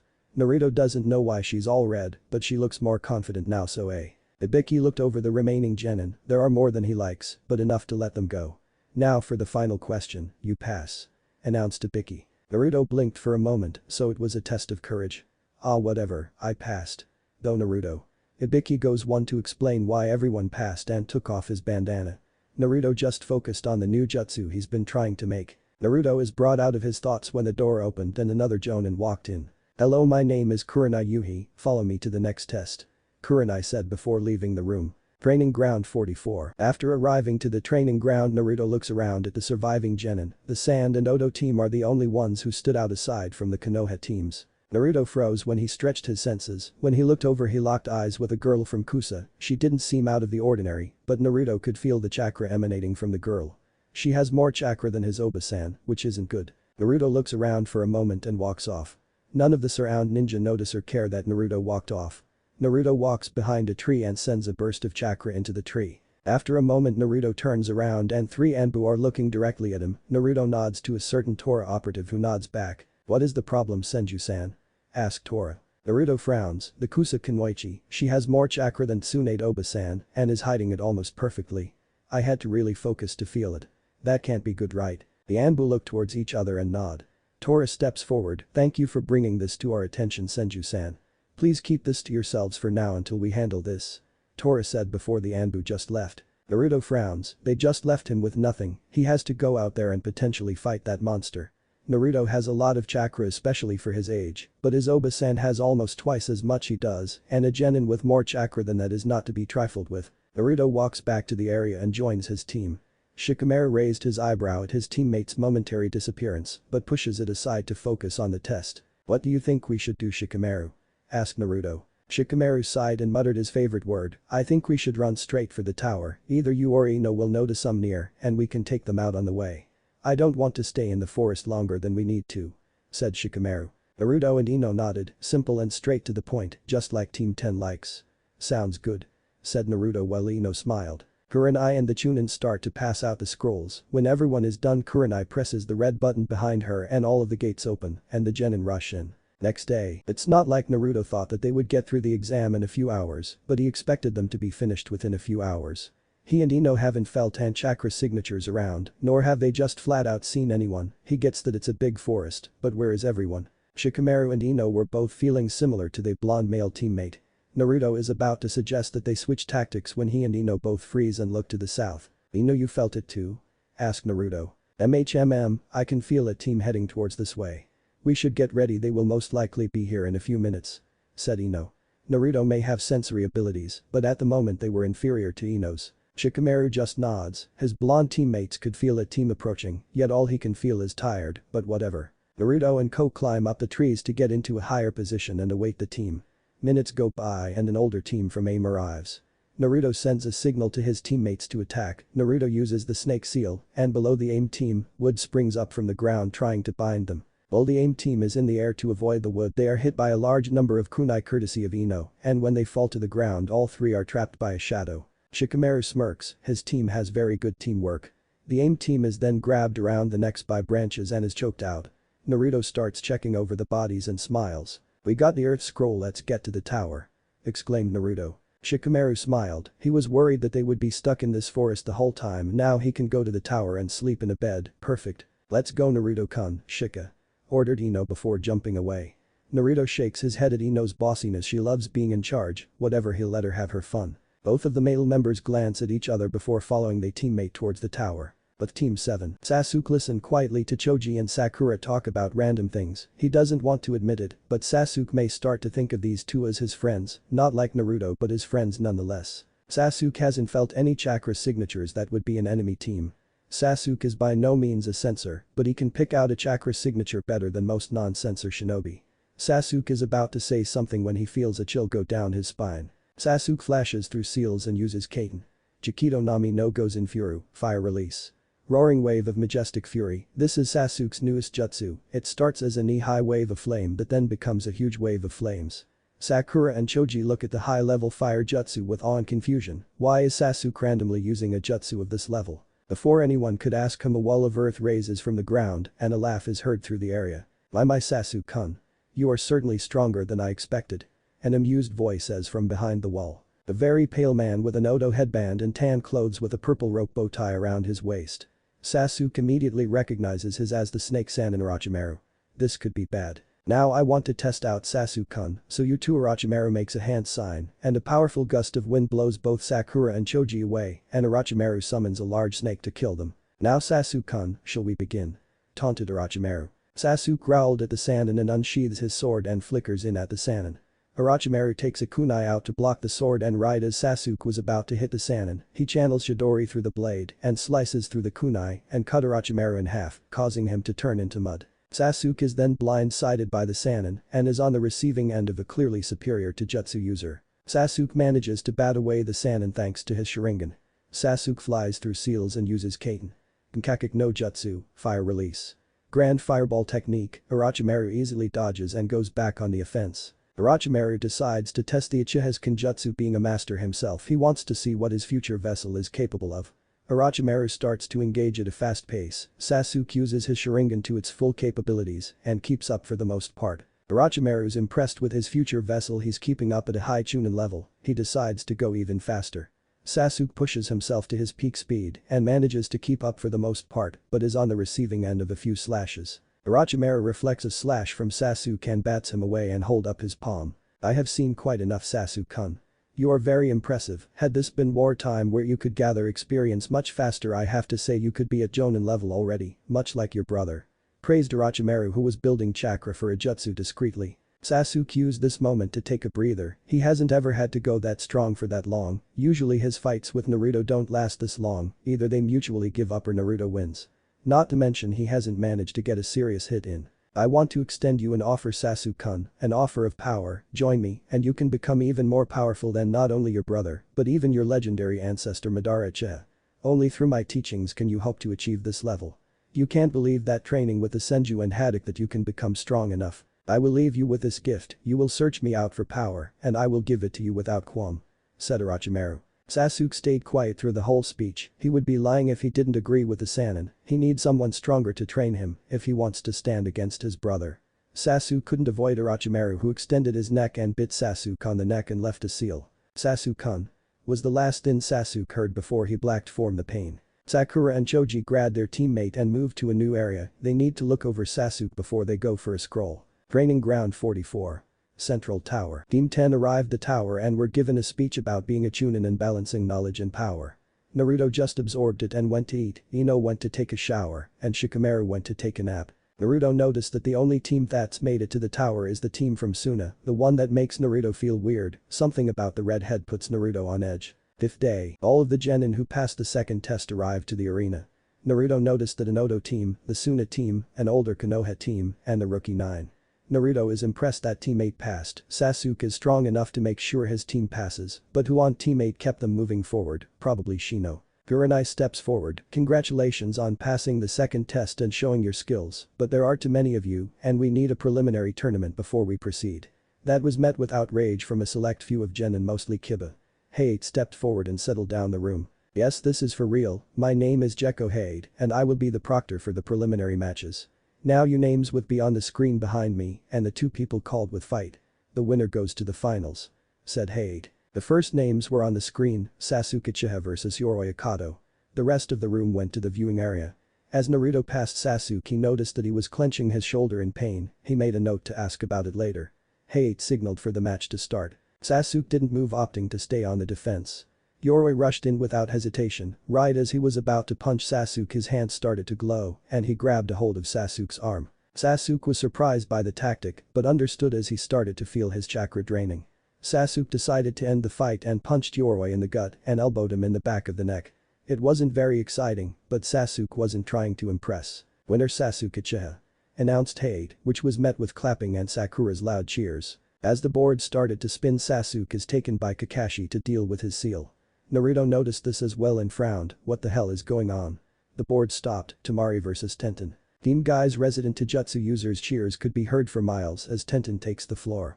Temari has a mean smirk on her face and eyes Tenten. "Hopefully you can entertain me for a little while," taunted Temari. Tenten just frowned and pulled out her scroll. Hayate signaled for the start and Tenten jumped into the air and launched a hailstorm of weapons towards Temari.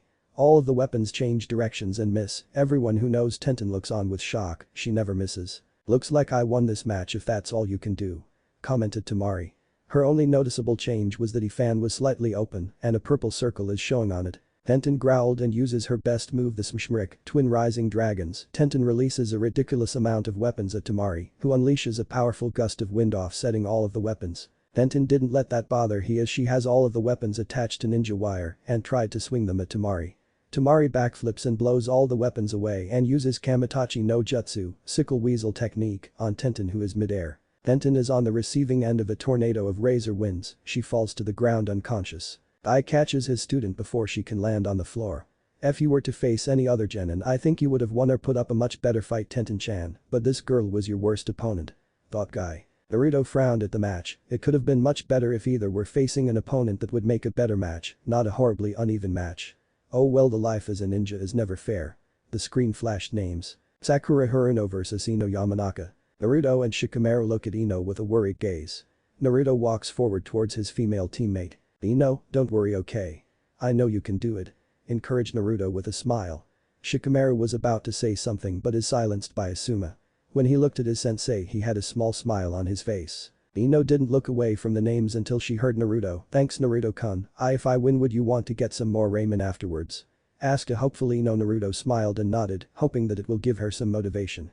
Ino gained a determined look and went to the floor and met her childhood friend. "Let's do this, Ino pig. I won't fight you over Sasuke-kun, I'm not some childish girl anymore," announced Sakura. Ino raised an eyebrow in confusion. "Fight over Sasuke?" Did Sakura still think that she still chased after Sasuke? Okay billboard brow. "Let's just do this, okay?" Ino replied. Ino charged in to engage Sakura with Taijutsu. Ino went in with all of her speed, going for a kick.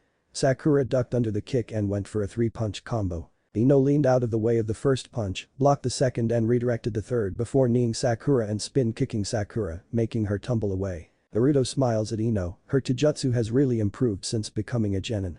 Kakashi arrives in a body flicker with Sasuke, who looked half asleep. Asuma fills in Kakashi on what happened. Sasuke walks over to Naruto to see what happened. "You didn't miss much, our girls only just started fighting," said Naruto, to which Sasuke snorted. His girl? As if Sakura is the last girl he would want, he slightly shivers. Fangirls always bothered him. Back in the fight, both Ino and Sakura are trading blows with great Taijutsu form but average speed.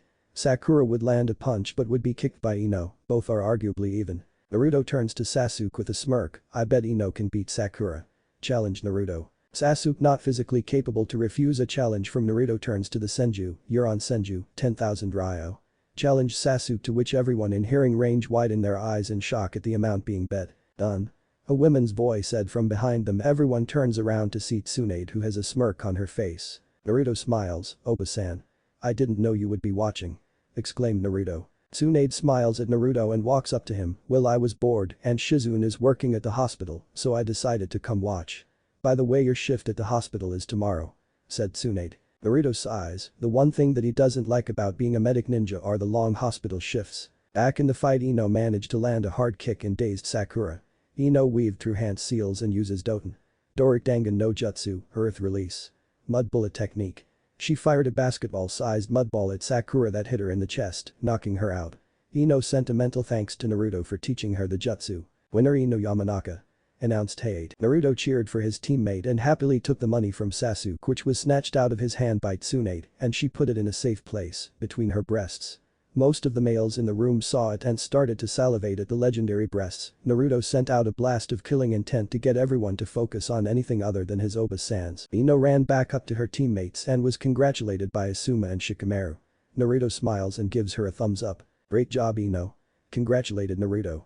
Ino smiled and watched as the screen went through names. Zaku vs Dosu. The following fight was unimpressive, both wouldn't shut up and it ended in a tie. Shino Aburam vs Choji Akimichi. Shino was in control of the fight for the entire match and drained Choji of all of his chakra before the Akimichi surrendered. Tenkuro vs Misumi. Tenkuro killed Misumi, just flat out killed him. The match itself was kind of boring. Gaara vs Rock Lee. Lee showed everyone in attendance the meaning of going all out. After opening 5 inner gates, he almost managed to pulverize Gaara. But it was all for naught when in the end Lee was beaten. Had it not been for Tsunade and Naruto being in attendance, Lee could have been hospitalized. But after they were done, Lee could continue to watch the fights. Hinata Hyuga vs Neji Hyuga. Hinata managed to fight with all of the might she could but was defeated in the end. Neji barely spoke, but he had a look of pure hatred on his face. Kin vs Shikamaru Nara. Shikamaru lead Kin by the nose during the match and knocked the girl out by making her hit her head on the wall. Naruto Senju vs Kiba in Yuzuka. Most of the people knew the outcome before the match even started. Naruto beat Kiba without taking a hit. After Naruto's match, the winners went to the floor. Hayate cleared his throat to get everyone's attention. He passed around a box with numbers in it. "I want all of you to take a number and call it out." 1 said Naruto, 4 said Sasuke, 5 said Ino, 2 said Neji, 7 said Shikamaru, 3 said Gaara, 6 said Temari, 8 said Kankuro, 9 said Shino. Okay, the order is Naruto Senju vs Neji Hyuga, Sasuke Uchiha vs Gaara, Ino Yamanaka vs Temari, Shikamaru Nara vs Kankuro. You all will have 1 month to prepare for the finals, train hard. Announced Hayate. All of the genin started to leave. Sasuke walked up to Naruto. "I'll see you in round 2 Senju, train hard," said Sasuke before leaving. Naruto walks up to Tsunade. "Well Naru-chan, what are you going to do for the month?" asked Tsunade, smiling internally at the groan Naruto lets out for the nickname. "I have a lot to learn still from the scroll and I can never get too good at Taijutsu," said Naruto. Tsunade nods and they start to leave the arena to head home. Next day. Hokage's office. "Do you think he would want or even need me to train him?" asked Jiraiya. He just spent the last 15 minutes listening to his teammate and sensei tell him what they know about Naruto's current skills. He was impressed to say the least. Tsunade narrows his eyes in thought. "I would say that it wouldn't hurt to at least spar with you to get a different feel for a superior opponent. He is just going to learn all of my weaknesses and our spars won't be as meaningful. Not to mention you are the only one who can link him to his parents, you know the most about them and can teach him their legacy," said Tsunade, to which Hiruzen nods in agreement. Jiraiya smiles a bit. He is excited at the chance to train his godson. His expression becomes grim. "That organization I have been telling you two about is starting to move again. Naruto needs to be ready because when they come for him he will have to fight and they aren't pushovers. I would be hesitant to fight some of these guys," said Jiraiya. The only two Jiraiya is actually worried about that he knows of is Kisame and whoever the leader is, if they can scare away Orochimaru then that person is not to be messed with. He has confidence that he can fight on even ground with anyone, but he will need to prepare for those two. Tsunade frowns at the mention of the Rouge group. They want to take away her nephew and surrogate son. Like hell they will, she'll die first. Then we need. Hiruzen nods. Yes, Naruto-kun is almost guaranteed a Chunin spot as he is. So I think you should at least test him to see how strong he currently is. Jiraiya, maybe he'll ask you to train him," said the third. Jiraiya nods and leaves the office to test his godson. Senju compound. With Naruto. Naruto's trying out a sensory exercise. With the Mokuton Kekkei Genkai he is a natural sensor pretty much attuned to nature, so right now he is expanding his range and making it more accurate. So far he has had little progress. Naruto perks up when he senses someone watching him in the tree line to his right. Naruto suppresses a smirk. The forest is his domain and someone is trying to use it to spy on him, moron. Naruto forms the snake seal and the trees surrounding the figure start to attack him relentlessly. The spy jumps into the middle of the field to reveal that it was Jiraiya. "Hey, you're Jiraiya. Why were you spying on me?" asked Naruto. He recognized this guy from his Oba-sense pictures. Jiraiya smirks at Naruto recognizing him. "Of course you have heard of the great and powerful Jiraiya. Tamer of toads and master of women, the one and only toad sage," exclaimed Jiraiya. Naruto gives a polite clap. The guy knows how to make an entrance, strange but good nonetheless. "So what do you want?" asked Naruto. Jiraiya smirks. "I'm going to test you starting now," said Jiraiya before springing forward. Naruto is barely able to duck under the swing and sends a punch to Jiraiya's leg. Jiraiya takes the hit and kicks the blonde away. Naruto uses the distance to send out a jutsu, Mokuton. Hite no jutsu, wood release. Laughing Buddha jutsu, enormous wood hands much larger than the ones used against Asuma during the Genin test attack Jiraiya. Jiraiya dodges too and hardens his hair and uses it as a shield from the last few hands. Naruto waits for Jiraiya to make his move and isn't let down when thousands of senbon fly at him, he is forced to make a wood wall to block them all. Jiraiya charges the wall and destroys it with the Rasengan, after blasting through the wall he is met with a blue sandal to the face. After Naruto kicked the Toad Sage back he goes through more signs for a new jutsu and his very own creation, Mokuton. Mairi Shuki no Renda, wood release. Barrage of the Enlightened Monk. This jutsu takes from the Laughing Buddha jutsu but decreases the size of the fists for increased speed and numbers. Jiraiya is forced to block dodge and take a few wooden fists, he has to admit that this is a dangerous jutsu. If he were to take a direct hit it could shatter bone, let alone if all of them hit. However Jiraiya isn't a Sannin for nothing he uses the Kaiten. Rika no Jutsu, fire release. Dragon fire technique to burn away the jutsu and charge and knock out Naruto. Jiraiya is definitely impressed with Naruto, he may not have seen everything he is capable of, but he is quite the shinobi. 30 minutes later, Naruto groggily wakes up to see the Toad Sage eating food while writing something down. "You're really fast," commented Naruto. Jiraiya smirks, Minato said the same thing when they first sparred before he trained like crazy and became way faster than him. "You should have seen my other student kid," replied Jiraiya. "So what do you want now?" asked Naruto, not that he didn't like the Toad Sage, but he has important training to do. Jiraiya thinks over how to say it, but just decides to say it. "I want to train you, not only for the finals, but to train you as my apprentice," said Jiraiya. Naruto's eyes widen, he didn't expect that at all. "Why?" asked Naruto not knowing what else to say to that. "Look kid, you're very talented, but you're a target for a very powerful group of S-rank criminals who are going to start hunting you for the Biju sealed within you. I want to make sure you are strong enough to survive when that happens," Jiraiya said hoping that he didn't scare the kid too bad. Naruto's eyes widen, wow, you're S-rank right? So I need to be as strong if not even stronger than you huh? Okay Jiraiya-sensei I accept, but I want to learn that orb jutsu it has a lot of potential," said Naruto. Jiraiya smirks at the last part, he has every intention on teaching the kid his birthright. "Okay kid." Jiraiya's hell training begins now. Senju compound. Training ground. Over the last week Naruto has been on the receiving end of training that has made him regret even entering the Chunin exams in the first place. Many like to think that Minato Namikaze's genius made it possible for him to achieve the feats he did at the age he was, but Naruto knows the truth, Jiraiya is a slave-driving perfectionist of a sensei. The Toad Sage will refuse to move on to a new subject or jutsu until the current subject or jutsu is mastered to Jiraiya's liking. Although the training is grueling, Naruto can't say that he has improved incredibly in the week. So far the only thing Jiraiya has instructed Naruto in is physical drills and exercises involving enhancing his agility and dexterity. Even though the Toad Sage is a hulking figure of physical power, he isn't lacking in the speed and finesse department. Hell, he could give even the best of Anbu a run for their money, and they are the epitome of speed and finesse. Naruto let out of breath having finished his newest drill, wearing heavy weights and having to speed through the forest while being attacked by Jiraiya. Naruto has to reach the end of the course in under a minute without being hit more than 3 times.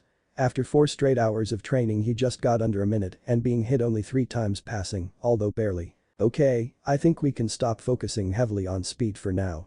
We are going to start focusing on your taijutsu, from my understanding your style is a mixture of the Shodaime Hokage's forest style and the Nidaime Hokage's running water style," said Jiraiya and nods when Naruto signals an affirmative. "With your increased speed we can start adding different attacks and grapples. I'm aware that you like staying at a range with your ninjutsu, but even the strongest of shinobi run out of chakra and need to have a strong foundation in taijutsu. So with that in mind the next chunk of training will be taijutsu while still doing speed exercises," finished Jiraiya. Naruto stays quiet for a moment and frowns for a moment, "Are we going to be training in anything other than taijutsu? I was hoping to learn the Rasengan I think it was called," asked Naruto with hesitance. Jiraiya wasn't one to let the student dictate the training he knows best and has the data to prove, Minato Namikaze being Exhibit A. Jiraiya snorted at the question, "Kid as good as you are, it will take you too long to learn that jutsu in the time we have. For the month I have one jutsu I want to teach you if we have time, but I want to increase your taijutsu and physical abilities in general. In the spars we've had so far I can tell that your reflexes are incredible fast bordering on the absurd, but you don't have the speed to take advantage of it, so that's what I want to help you with most." The Toad Sage suspects that Naruto has been training on his own, but he won't say anything as long as it doesn't interfere with his training. Naruto nods satisfied with the answer and gets back up to continue his training. Mountains outside of Konoha. Sasuke fell to his knees in exhaustion, Kakashi's training has been the definition of grueling. Kakashi said that even though Sasuke's reserves are large for his age, they aren't big enough to fight a prolonged fight with opponents on the level he will fight in the exams. Examples being Naruto and Gaara, both have incredible chakra reserves and stamina. So Kakashi made it the focus of this training so far to increase his reserves and chakra control. Sasuke can definitely feel the difference, with larger reserves he can utilize the Chidori 2 more times, and with his increased control, his jutsu are less taxing, making his reserves last even longer. Kakashi told him that he went through the same training regime when he was a Chunin, but, much to Sasuke's envy, was when Kakashi was 6 years old. Sasuke doesn't understand how anyone could be a shinobi at that age, let alone a Chunin, different times he supposes. Kakashi eyed his student for a moment, very good, you're improving at an impressive rate. But for the next 2 weeks we will focus on your Sharingan and Genjutsu, from what I understand you are starting to study the illusionary art. Although I'm not as good as someone I can give you the basics to excel in the art. Sasuke nods, unable to speak since he's still trying to catch his breath. Even though he has been improving his reserves, Sasuke feels that he should be focusing on either Taijutsu or furthering his ninjutsu arsenal. But when he thinks about it further, with his increased chakra control, he can enhance himself with chakra, and with his increased reserves, he can do it for even longer, so he can say that he's indirectly enhancing his Taijutsu with this regime. When we get to the last week we'll go over your entire arsenal and see what can be improved or added to better your chances. It may sound hypocritical coming from me, but I think have complete master of 2 jutsu can be better than having understanding of a dozen. Informed Kakashi with his usual lazy voice, his masked face still shoved between the pages of his erotic novel. Hokage's office. Hiruzen set aside another scroll and let out a sigh, he's so fed up with the monotony of paper. His assistant stuck her head into his office to tell him that Tsunade is here for her appointment. Hiruzen watches as his student walks in and takes a seat in front of him. What is it you needed, sensei? Asked Tsunade. She didn't necessarily want to be here, it just reeks of headaches and boredom, she would never want to be stuck in the position of a cage, as respected as they are glorifies office workers with a lot of political power. Yeah, no thank you. I wanted to talk to you about the possibility of succeeding me. Started Hiruzen, not wasting time to ease into the subject. Tsunade wasn't the most patient of people and didn't appreciate it when people would beat around the bush when talking to her. Tsunade was too shocked by the statement to say anything, and Hiruzen continued, I am far too old to be a cage anymore. You are the only one who is capable and trustworthy enough to take the position of cage. Danzo is too Danzo-like, and Jiraiya is far too important in the field to have to stay behind a desk for that long. Informed Hiruzen. Tsunade sighed, to be honest she knew this was coming. For the past few weeks she has been included in the village matters more and more. At first it was puzzling until she chalked it up to being one of Sarutobi-sensei's most trusted people, but in the past few meetings, it became more and more obvious that he was going to ask for her to take over. Not to mention, out of the remaining Sannin, she has the most political training and expertise, which makes her the most viable candidate. With everything on the horizon, from the Chunin exams with Orochimaru scheming and the Akatsuki who are coming for her Naruto, Sarutobi-sensei must feel that he isn't in top enough form to deal with them like he could 5 or 10 years ago. If I were to say yes, when would I take over as Hokage? Asked Tsunade. Hiruzen didn't actually know when the best time to make the transition would be. After the Chunin exams for sure, but maybe he should wait another year to inform everyone of the transition like he did for Minato and help him out in the first few weeks. Although Tsunade has enough experience as a political figure so she won't need as much help. I think we can start the transition after the Chunin exam finals. He said. Actually your first act as Hokage could be to promote the genin who pass. Tsunade nods in thought, she didn't particularly like the position of Hokage, thanks to the people who she loved being killed in the process of trying to reach the head. No doubt if she were to be asked before she came back to the village she would outright refuse and beat the hell out of whoever asked, but after spending years in the village with Naruto and Shizune and slowly healing, she is having a tough time trying to find a real reason to refuse the position. Not to mention she could better protect Naruto from the Akatsuki as the Hokage when the time comes, and he and Shizune can pick up the slack at the hospital, since she will have to spend most of her time at the office. With no real argument in mind she only has one answer, I'll do it. Answered Tsunade. Hiruzen smiled at his student, ever since she came back to the village she has healed back to the wonderful student she was before her losses in the war. Excellent, since you know enough about how the village works we don't really have to train you for the position. I will announce you as my successor after the Chunin exams. Said Hiruzen, who looked like a huge weight just left his shoulders. Tsunade says her goodbye and leaves to head back to the hospital. She has to start delegating her duties to other head doctors with Shizune doing a lot of her tasks. Overall, the transition shouldn't be too much of a hassle. 2 weeks later. Senju compound. Training ground. Naruto quickly uses the Suiton. Sujinheki, water release. Water Wall to counter Jiraiya's fire jutsu and sends a wood clone forward to engage Jiraiya into jutsu while he travels underground to get a distance to engage his sensei from a safe location. While the clone engages with Taijutsu, the real Naruto emerges on the tree line and flash through seals and uses Mokuton. Dedekuru Shinjeki, wood release. Emerging Titan. This new jutsu was a combination of new innovation on Naruto's part and taking from different jutsu from Hashirama's scroll. The jutsu isn't as large or powerful as the legendary wood golem that Hashirama could use to fight Madara Uchiha's complete Susanoo to a standstill, but is still strong enough to push Jiraiya to start taking a fight more seriously. The jutsu creates a large wooden warrior that bursts through the earth to deal a devastatingly powerful punch or punches, depending on how long Naruto can focus on the jutsu. Naruto suspects that the jutsu hasn't even reached its full potential, even though he more or less made it and feels that it is completed, only time will tell. Jiraiya acknowledged the powerful jutsu and increased his speed to avoid the Titan. The jutsu is about 3 meters tall and has a long reach, and when it hits the ground, it has the force of a punch from Tsunade. Jiraiya hasn't and really doesn't want to be on the receiving end of one of those attacks. The Toad Sage watches as the Titan roars and sends out a punch, to which Jiraiya jumps at the last minute and runs forward to engage the real Naruto, who is still focusing on the jutsu. After getting to Naruto, Jiraiya engages into jutsu to see how far his student has come in these past weeks. Jiraiya sends a kick at Naruto, who dodges and speeds in to deliver an uppercut to the Toad Sage, who learns back out of the way. Naruto, knowing that was coming, does a spin kick as Jiraiya is leaning back, hitting the sage in the ribs. Naruto, not wasting time, uses the snake seal to ensnare Jiraiya, who casually dodges and bats away the branches with ease. Naruto weaves through seals and puts his hands in the ground and sends out the Doton. Dora Taiga, Earth Release.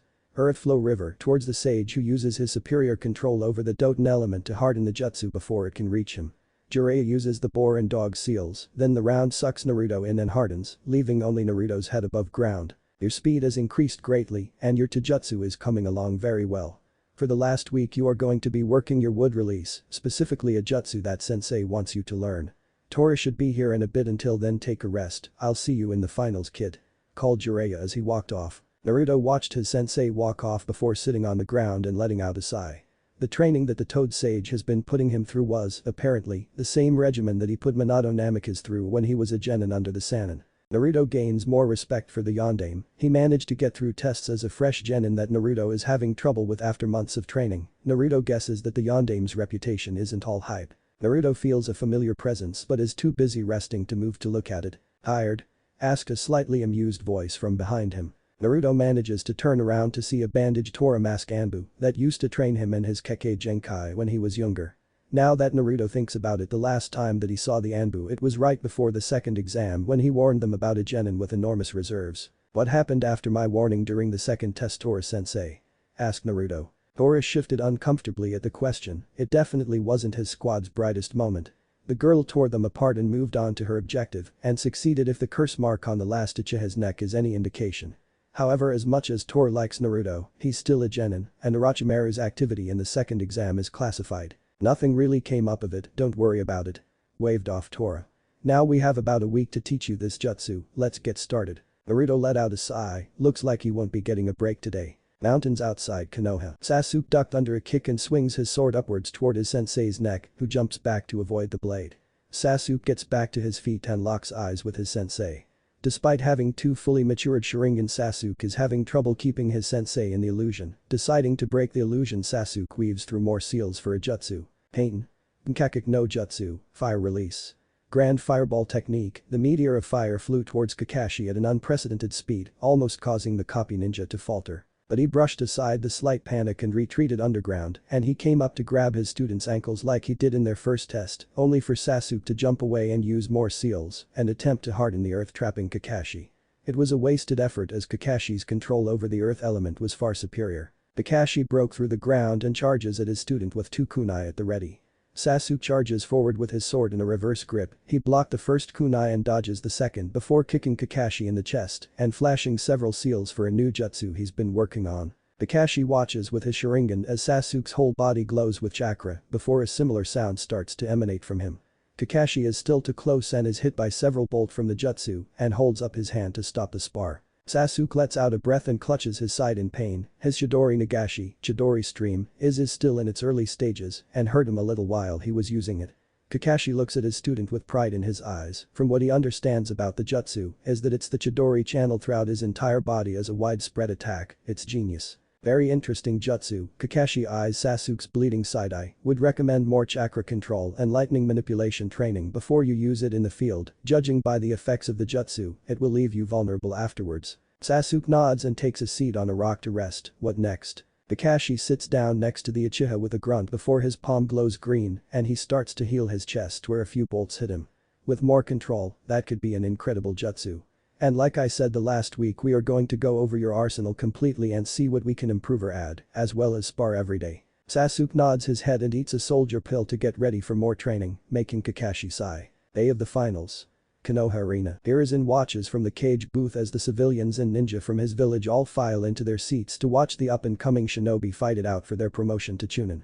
It fills him with pride that his village can still enjoy such things so soon after the last war and Kyuubi attack, and that the will of fire has is still so strong after everything this village has gone through. Turning his eyes to the arena floor, he looks to the blonde Senju. Hiruzen smiles at the young boy. He's come a long way from the lonely 6-year-old boy he once knew.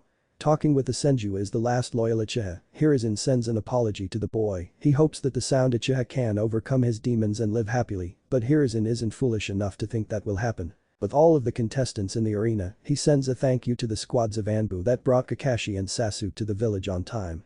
The third sends the signal to Genma, who is on the arena floor, to start the tournament. On the arena floor, Genma clears his throat. Welcome to the Chunin exam finals. First up we have Naruto Senju vs Neji Hyuga. Announced Genma. Okay, everyone else go up to the viewing area. Said Genma to the remaining genin. Sasuke walks up to Naruto and eyes him for a moment. Finish it quick, this fool doesn't deserve to be the main show, that honor is ours. Said Sasuke before he left to the viewing area. Naruto smirked at his friend's excitement for their fight. I shouldn't, but I want to give you the opportunity to give up. Fate has decreed that I beat both you and the Uchiha. Sneered Neji. Naruto holds in a snort. This stick in the mud really thinks highly of himself. Or we can fight. Replied Naruto. So be it. Returned Neji. The Hyuga genius activated his Byakugan and took his stance. Naruto took in the Hyuga's stance and watched for a moment, contemplating his attack method. He knows he'll have to attack first, which isn't something he's against anyway. Naruto takes a breath and flickers towards the stationary Hyuga, going for a high kick. Neji, caught off guard by the speed of the attack, ducks under the attack and tries to strike Naruto's chest. Neji's attack was redirected and the Hyuga jumps back to get some space. Naruto sees that Neji is on the retreat and weaves seals for the Suiton. Suidanha, water release. Water severing wave. The stream of water speeds towards Neji and the Hyuga only has one option to avoid being run through by the beam of water. Neji starts to spin until his chakra makes it look like he is inside of a dome of pure chakra. Hiashi in the stands looks shocked that a member of the branch family could teach themselves the jutsu. The water from the jutsu just bounces off the dome. Impressive, thought Naruto. He didn't think that Neji knew something like that, which makes his ninjutsu useless since he can negate his attacks.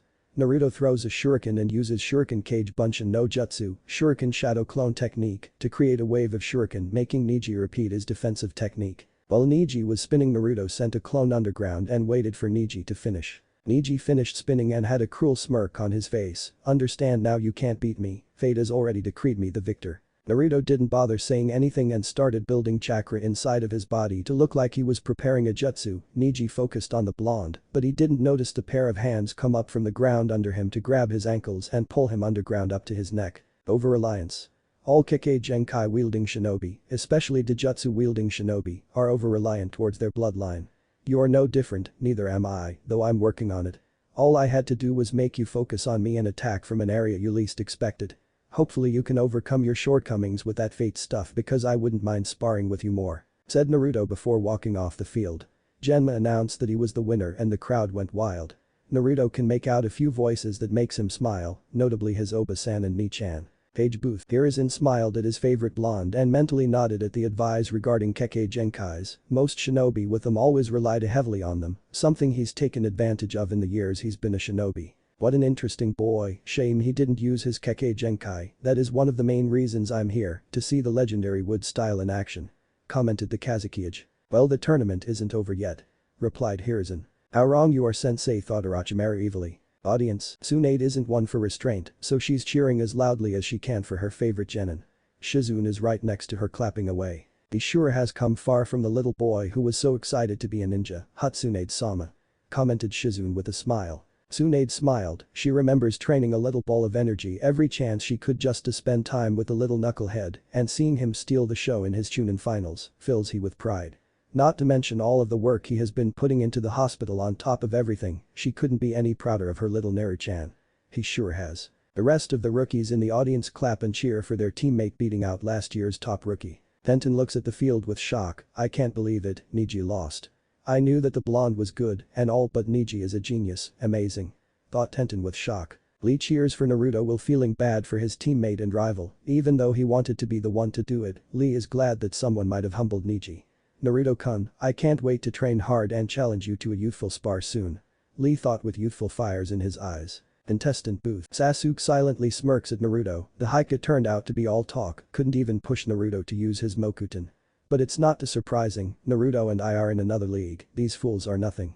Thought Sasuke before jumping down to the arena after hearing the proctor call his name. Shino, Ino and Shikamaru clap for their classmates' teammates' victory, while the Sand trio look on unimpressed at the display. Arena floor, are the contestants ready? Asks Genma seeing both give minuscule nods, he starts the match. Sasuke wastes no time and activates his Sharingan, he isn't foolish enough not to have that ready, he remembers what the Sand Genin did to Rock Lee. Sasuke unsheathes his sword and charges and not using any chakra flow to enhance it yet. Gaara looks on unimpressed, to him, the Uchiha isn't worth fighting. Sasuke runs forward at an impressive speed before blurring away and goes for a stab in the side that is blocked by the sand, Sasuke tsk''d and backed away. His sand is faster than I thought and I'm nowhere near the speed Lee was using after opening the gates. Ninjutsu it is. Thought Sasuke before flying through hand seals. Pain. Chiquito Nami goes in Furu, fire release. Roaring wave of majestic fury, his already powerful jutsu is even wider and stronger than it was in the forest, thanks to the chakra training that Sasuke went through during the month. The enormous wave of flames completely engulfs Gaara and spreads 8 meters wide and 5 meters high, everything touched by the fire is turned to ash, including the trees in the arena behind Gaara. Audience, Tsunade raises her eyebrows in surprise, she's never seen that jutsu and is impressed that Sasuke has such control over it.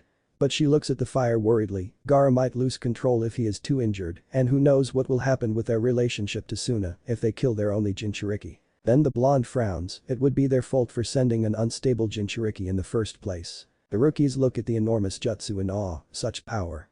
They all thought together while watching the A-rank fire jutsu burn the arena to ash. Page booth. Hiruzen looks at the arena with worry, the amount of money to fix the walls and ground will surely cause a headache and a half, no, he can just make Naruto do it. Now with his spirits raised Hiruzen looks at his wind counterpart. An interesting match so far Hokage Dono, your genin sure possesses some powerful jutsu. Commented the Kazukiage. Hiruzen nodded with a small smile on his face. Contestant booth. Show off thought Naruto watching his friend, the rest in the viewing booth either looked worried in the case of the Suna ninja or bored in Shikamaru and Shino's cases.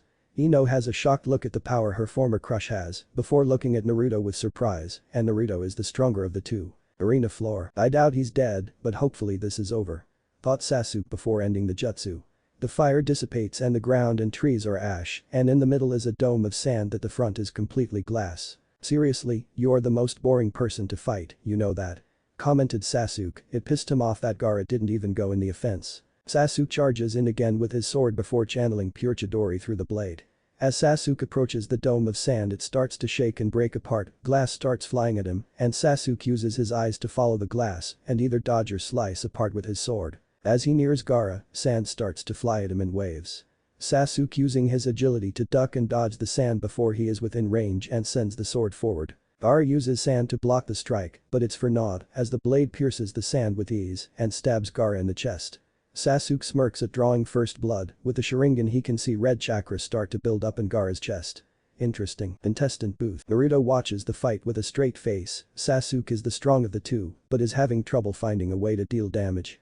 Naruto smirks at the lightning-covered sword and watches as Sasuke runs Gaara through with his sword, before Naruto's eyes widen in shock. Flashback during the training month. Jiraiya watches as Naruto fights one of his clones into jutsu with his new speed. Naruto. Come over here. Called out Jiraiya. Naruto runs over, what's up? I should tell you about what is coming in the finals. We suspect that we are going to be under attack, but we don't know when, but it will revolve around Gaara. Sensei thinks it will be after the tournament when people least expect it, I just want you ready to take him down if and when the time comes. Ordered Jiraiya, to which Naruto nodded with a serious face. Then flashback, Gaara is the signal, they're waiting for him to loose it and attack when everyone is distracted. thought Naruto with urgency before flickering towards his Oba-san in the audience. Naruto searches the rows until he sees Tsunade and runs up to her. Oba-san. I figured it out, they aren't waiting for a signal, Gaara is the signal. Naruto told her as quietly as he could while still conveying the urgency. Tsunade's eyes widen before all of them start to feel sleepy and feathers start to fall in their vision. All three medic ninja break the Jinjutsu before moving out of the way of a wind jutsu that was about to slice them in half. What is the meaning of this? Suna are our allies. Roared Tsunade. She sees sand and sound shinobi attack the stadium together and watches as Chunin and Jonin fight away the attackers. Everyone feels the killing intent coming from the stadium and watches as an enormous sand mountain starts to form before a booming voice is heard. I'm free, I'ma kill all of ya. Roared the Ichibi. Tsunade turns to look for Naruto but sees him running towards the Biju. She starts to have a small panic attack at seeing her surrogate son run towards a Biju. Please don't die. Prayed Tsunade. Page Booth. Inside the barrier, isn't it wonderful, sensei? To see all of these Konoha shinobi die one by one. Taunted Orochimaru still in disguise. Hiruzen growls and flared his chakra breaking the roof they are standing on. At least I can correct my biggest mistake today. I can finally kill you, my traitorous student. Snarled and infuriated Hiruzen, who throws off his cage robes, showing the black battle attire underneath. So, you came prepared to die. Chuckled Orochimaru, who threw off the Kazekage disguise. However, before any fighting can take place they turn to the arena in shock. Arena floor. Moments before, Naruto lands next to Sasuke, who looks pretty banged up and looks up at the Biju. Think you can keep it distracted for a moment, Sasuke? Asked Naruto. Sasuke takes a breath and nods while building chakra for a jutsu to take the Biju's attention away for anything else. While Sasuke is distracting the Ichibi, Naruto is working his way through 57 hand seals for his newest jutsu, Hokage Shiki Jijin Jutsu Kakuen Niden Suishu Hokage style 60-year-old technique. Enclosed hermitage entering society with bliss bringing hands. Wood shoots up from the ground and wraps around the Ichibi and holds it in place. This chakra. Show yourself, tree user. Roared Shukaku, thinking it was Hashirama coming to take him again. Naruto flares his chakra and starts step 2, he starts cleansing the Biju's chakra and subduing it. A little more, just a little more. Thought Naruto with sweat dripping down his face, struggling to subdue the Biju. Shukaku starts thrashing around and roaring but can do anything and slowly starts to break apart, leaving only Gaara laying on the ground unconscious. Naruto smiles before passing out. What if Naruto is a descendant of the Senju clan Chunin exam? Thanks for watching my video till the end. If you enjoy this content, then do consider subscribing to my channel and leave a like if you guys need the next part, comment down, and thanks for watching the video and see you guys in the next video.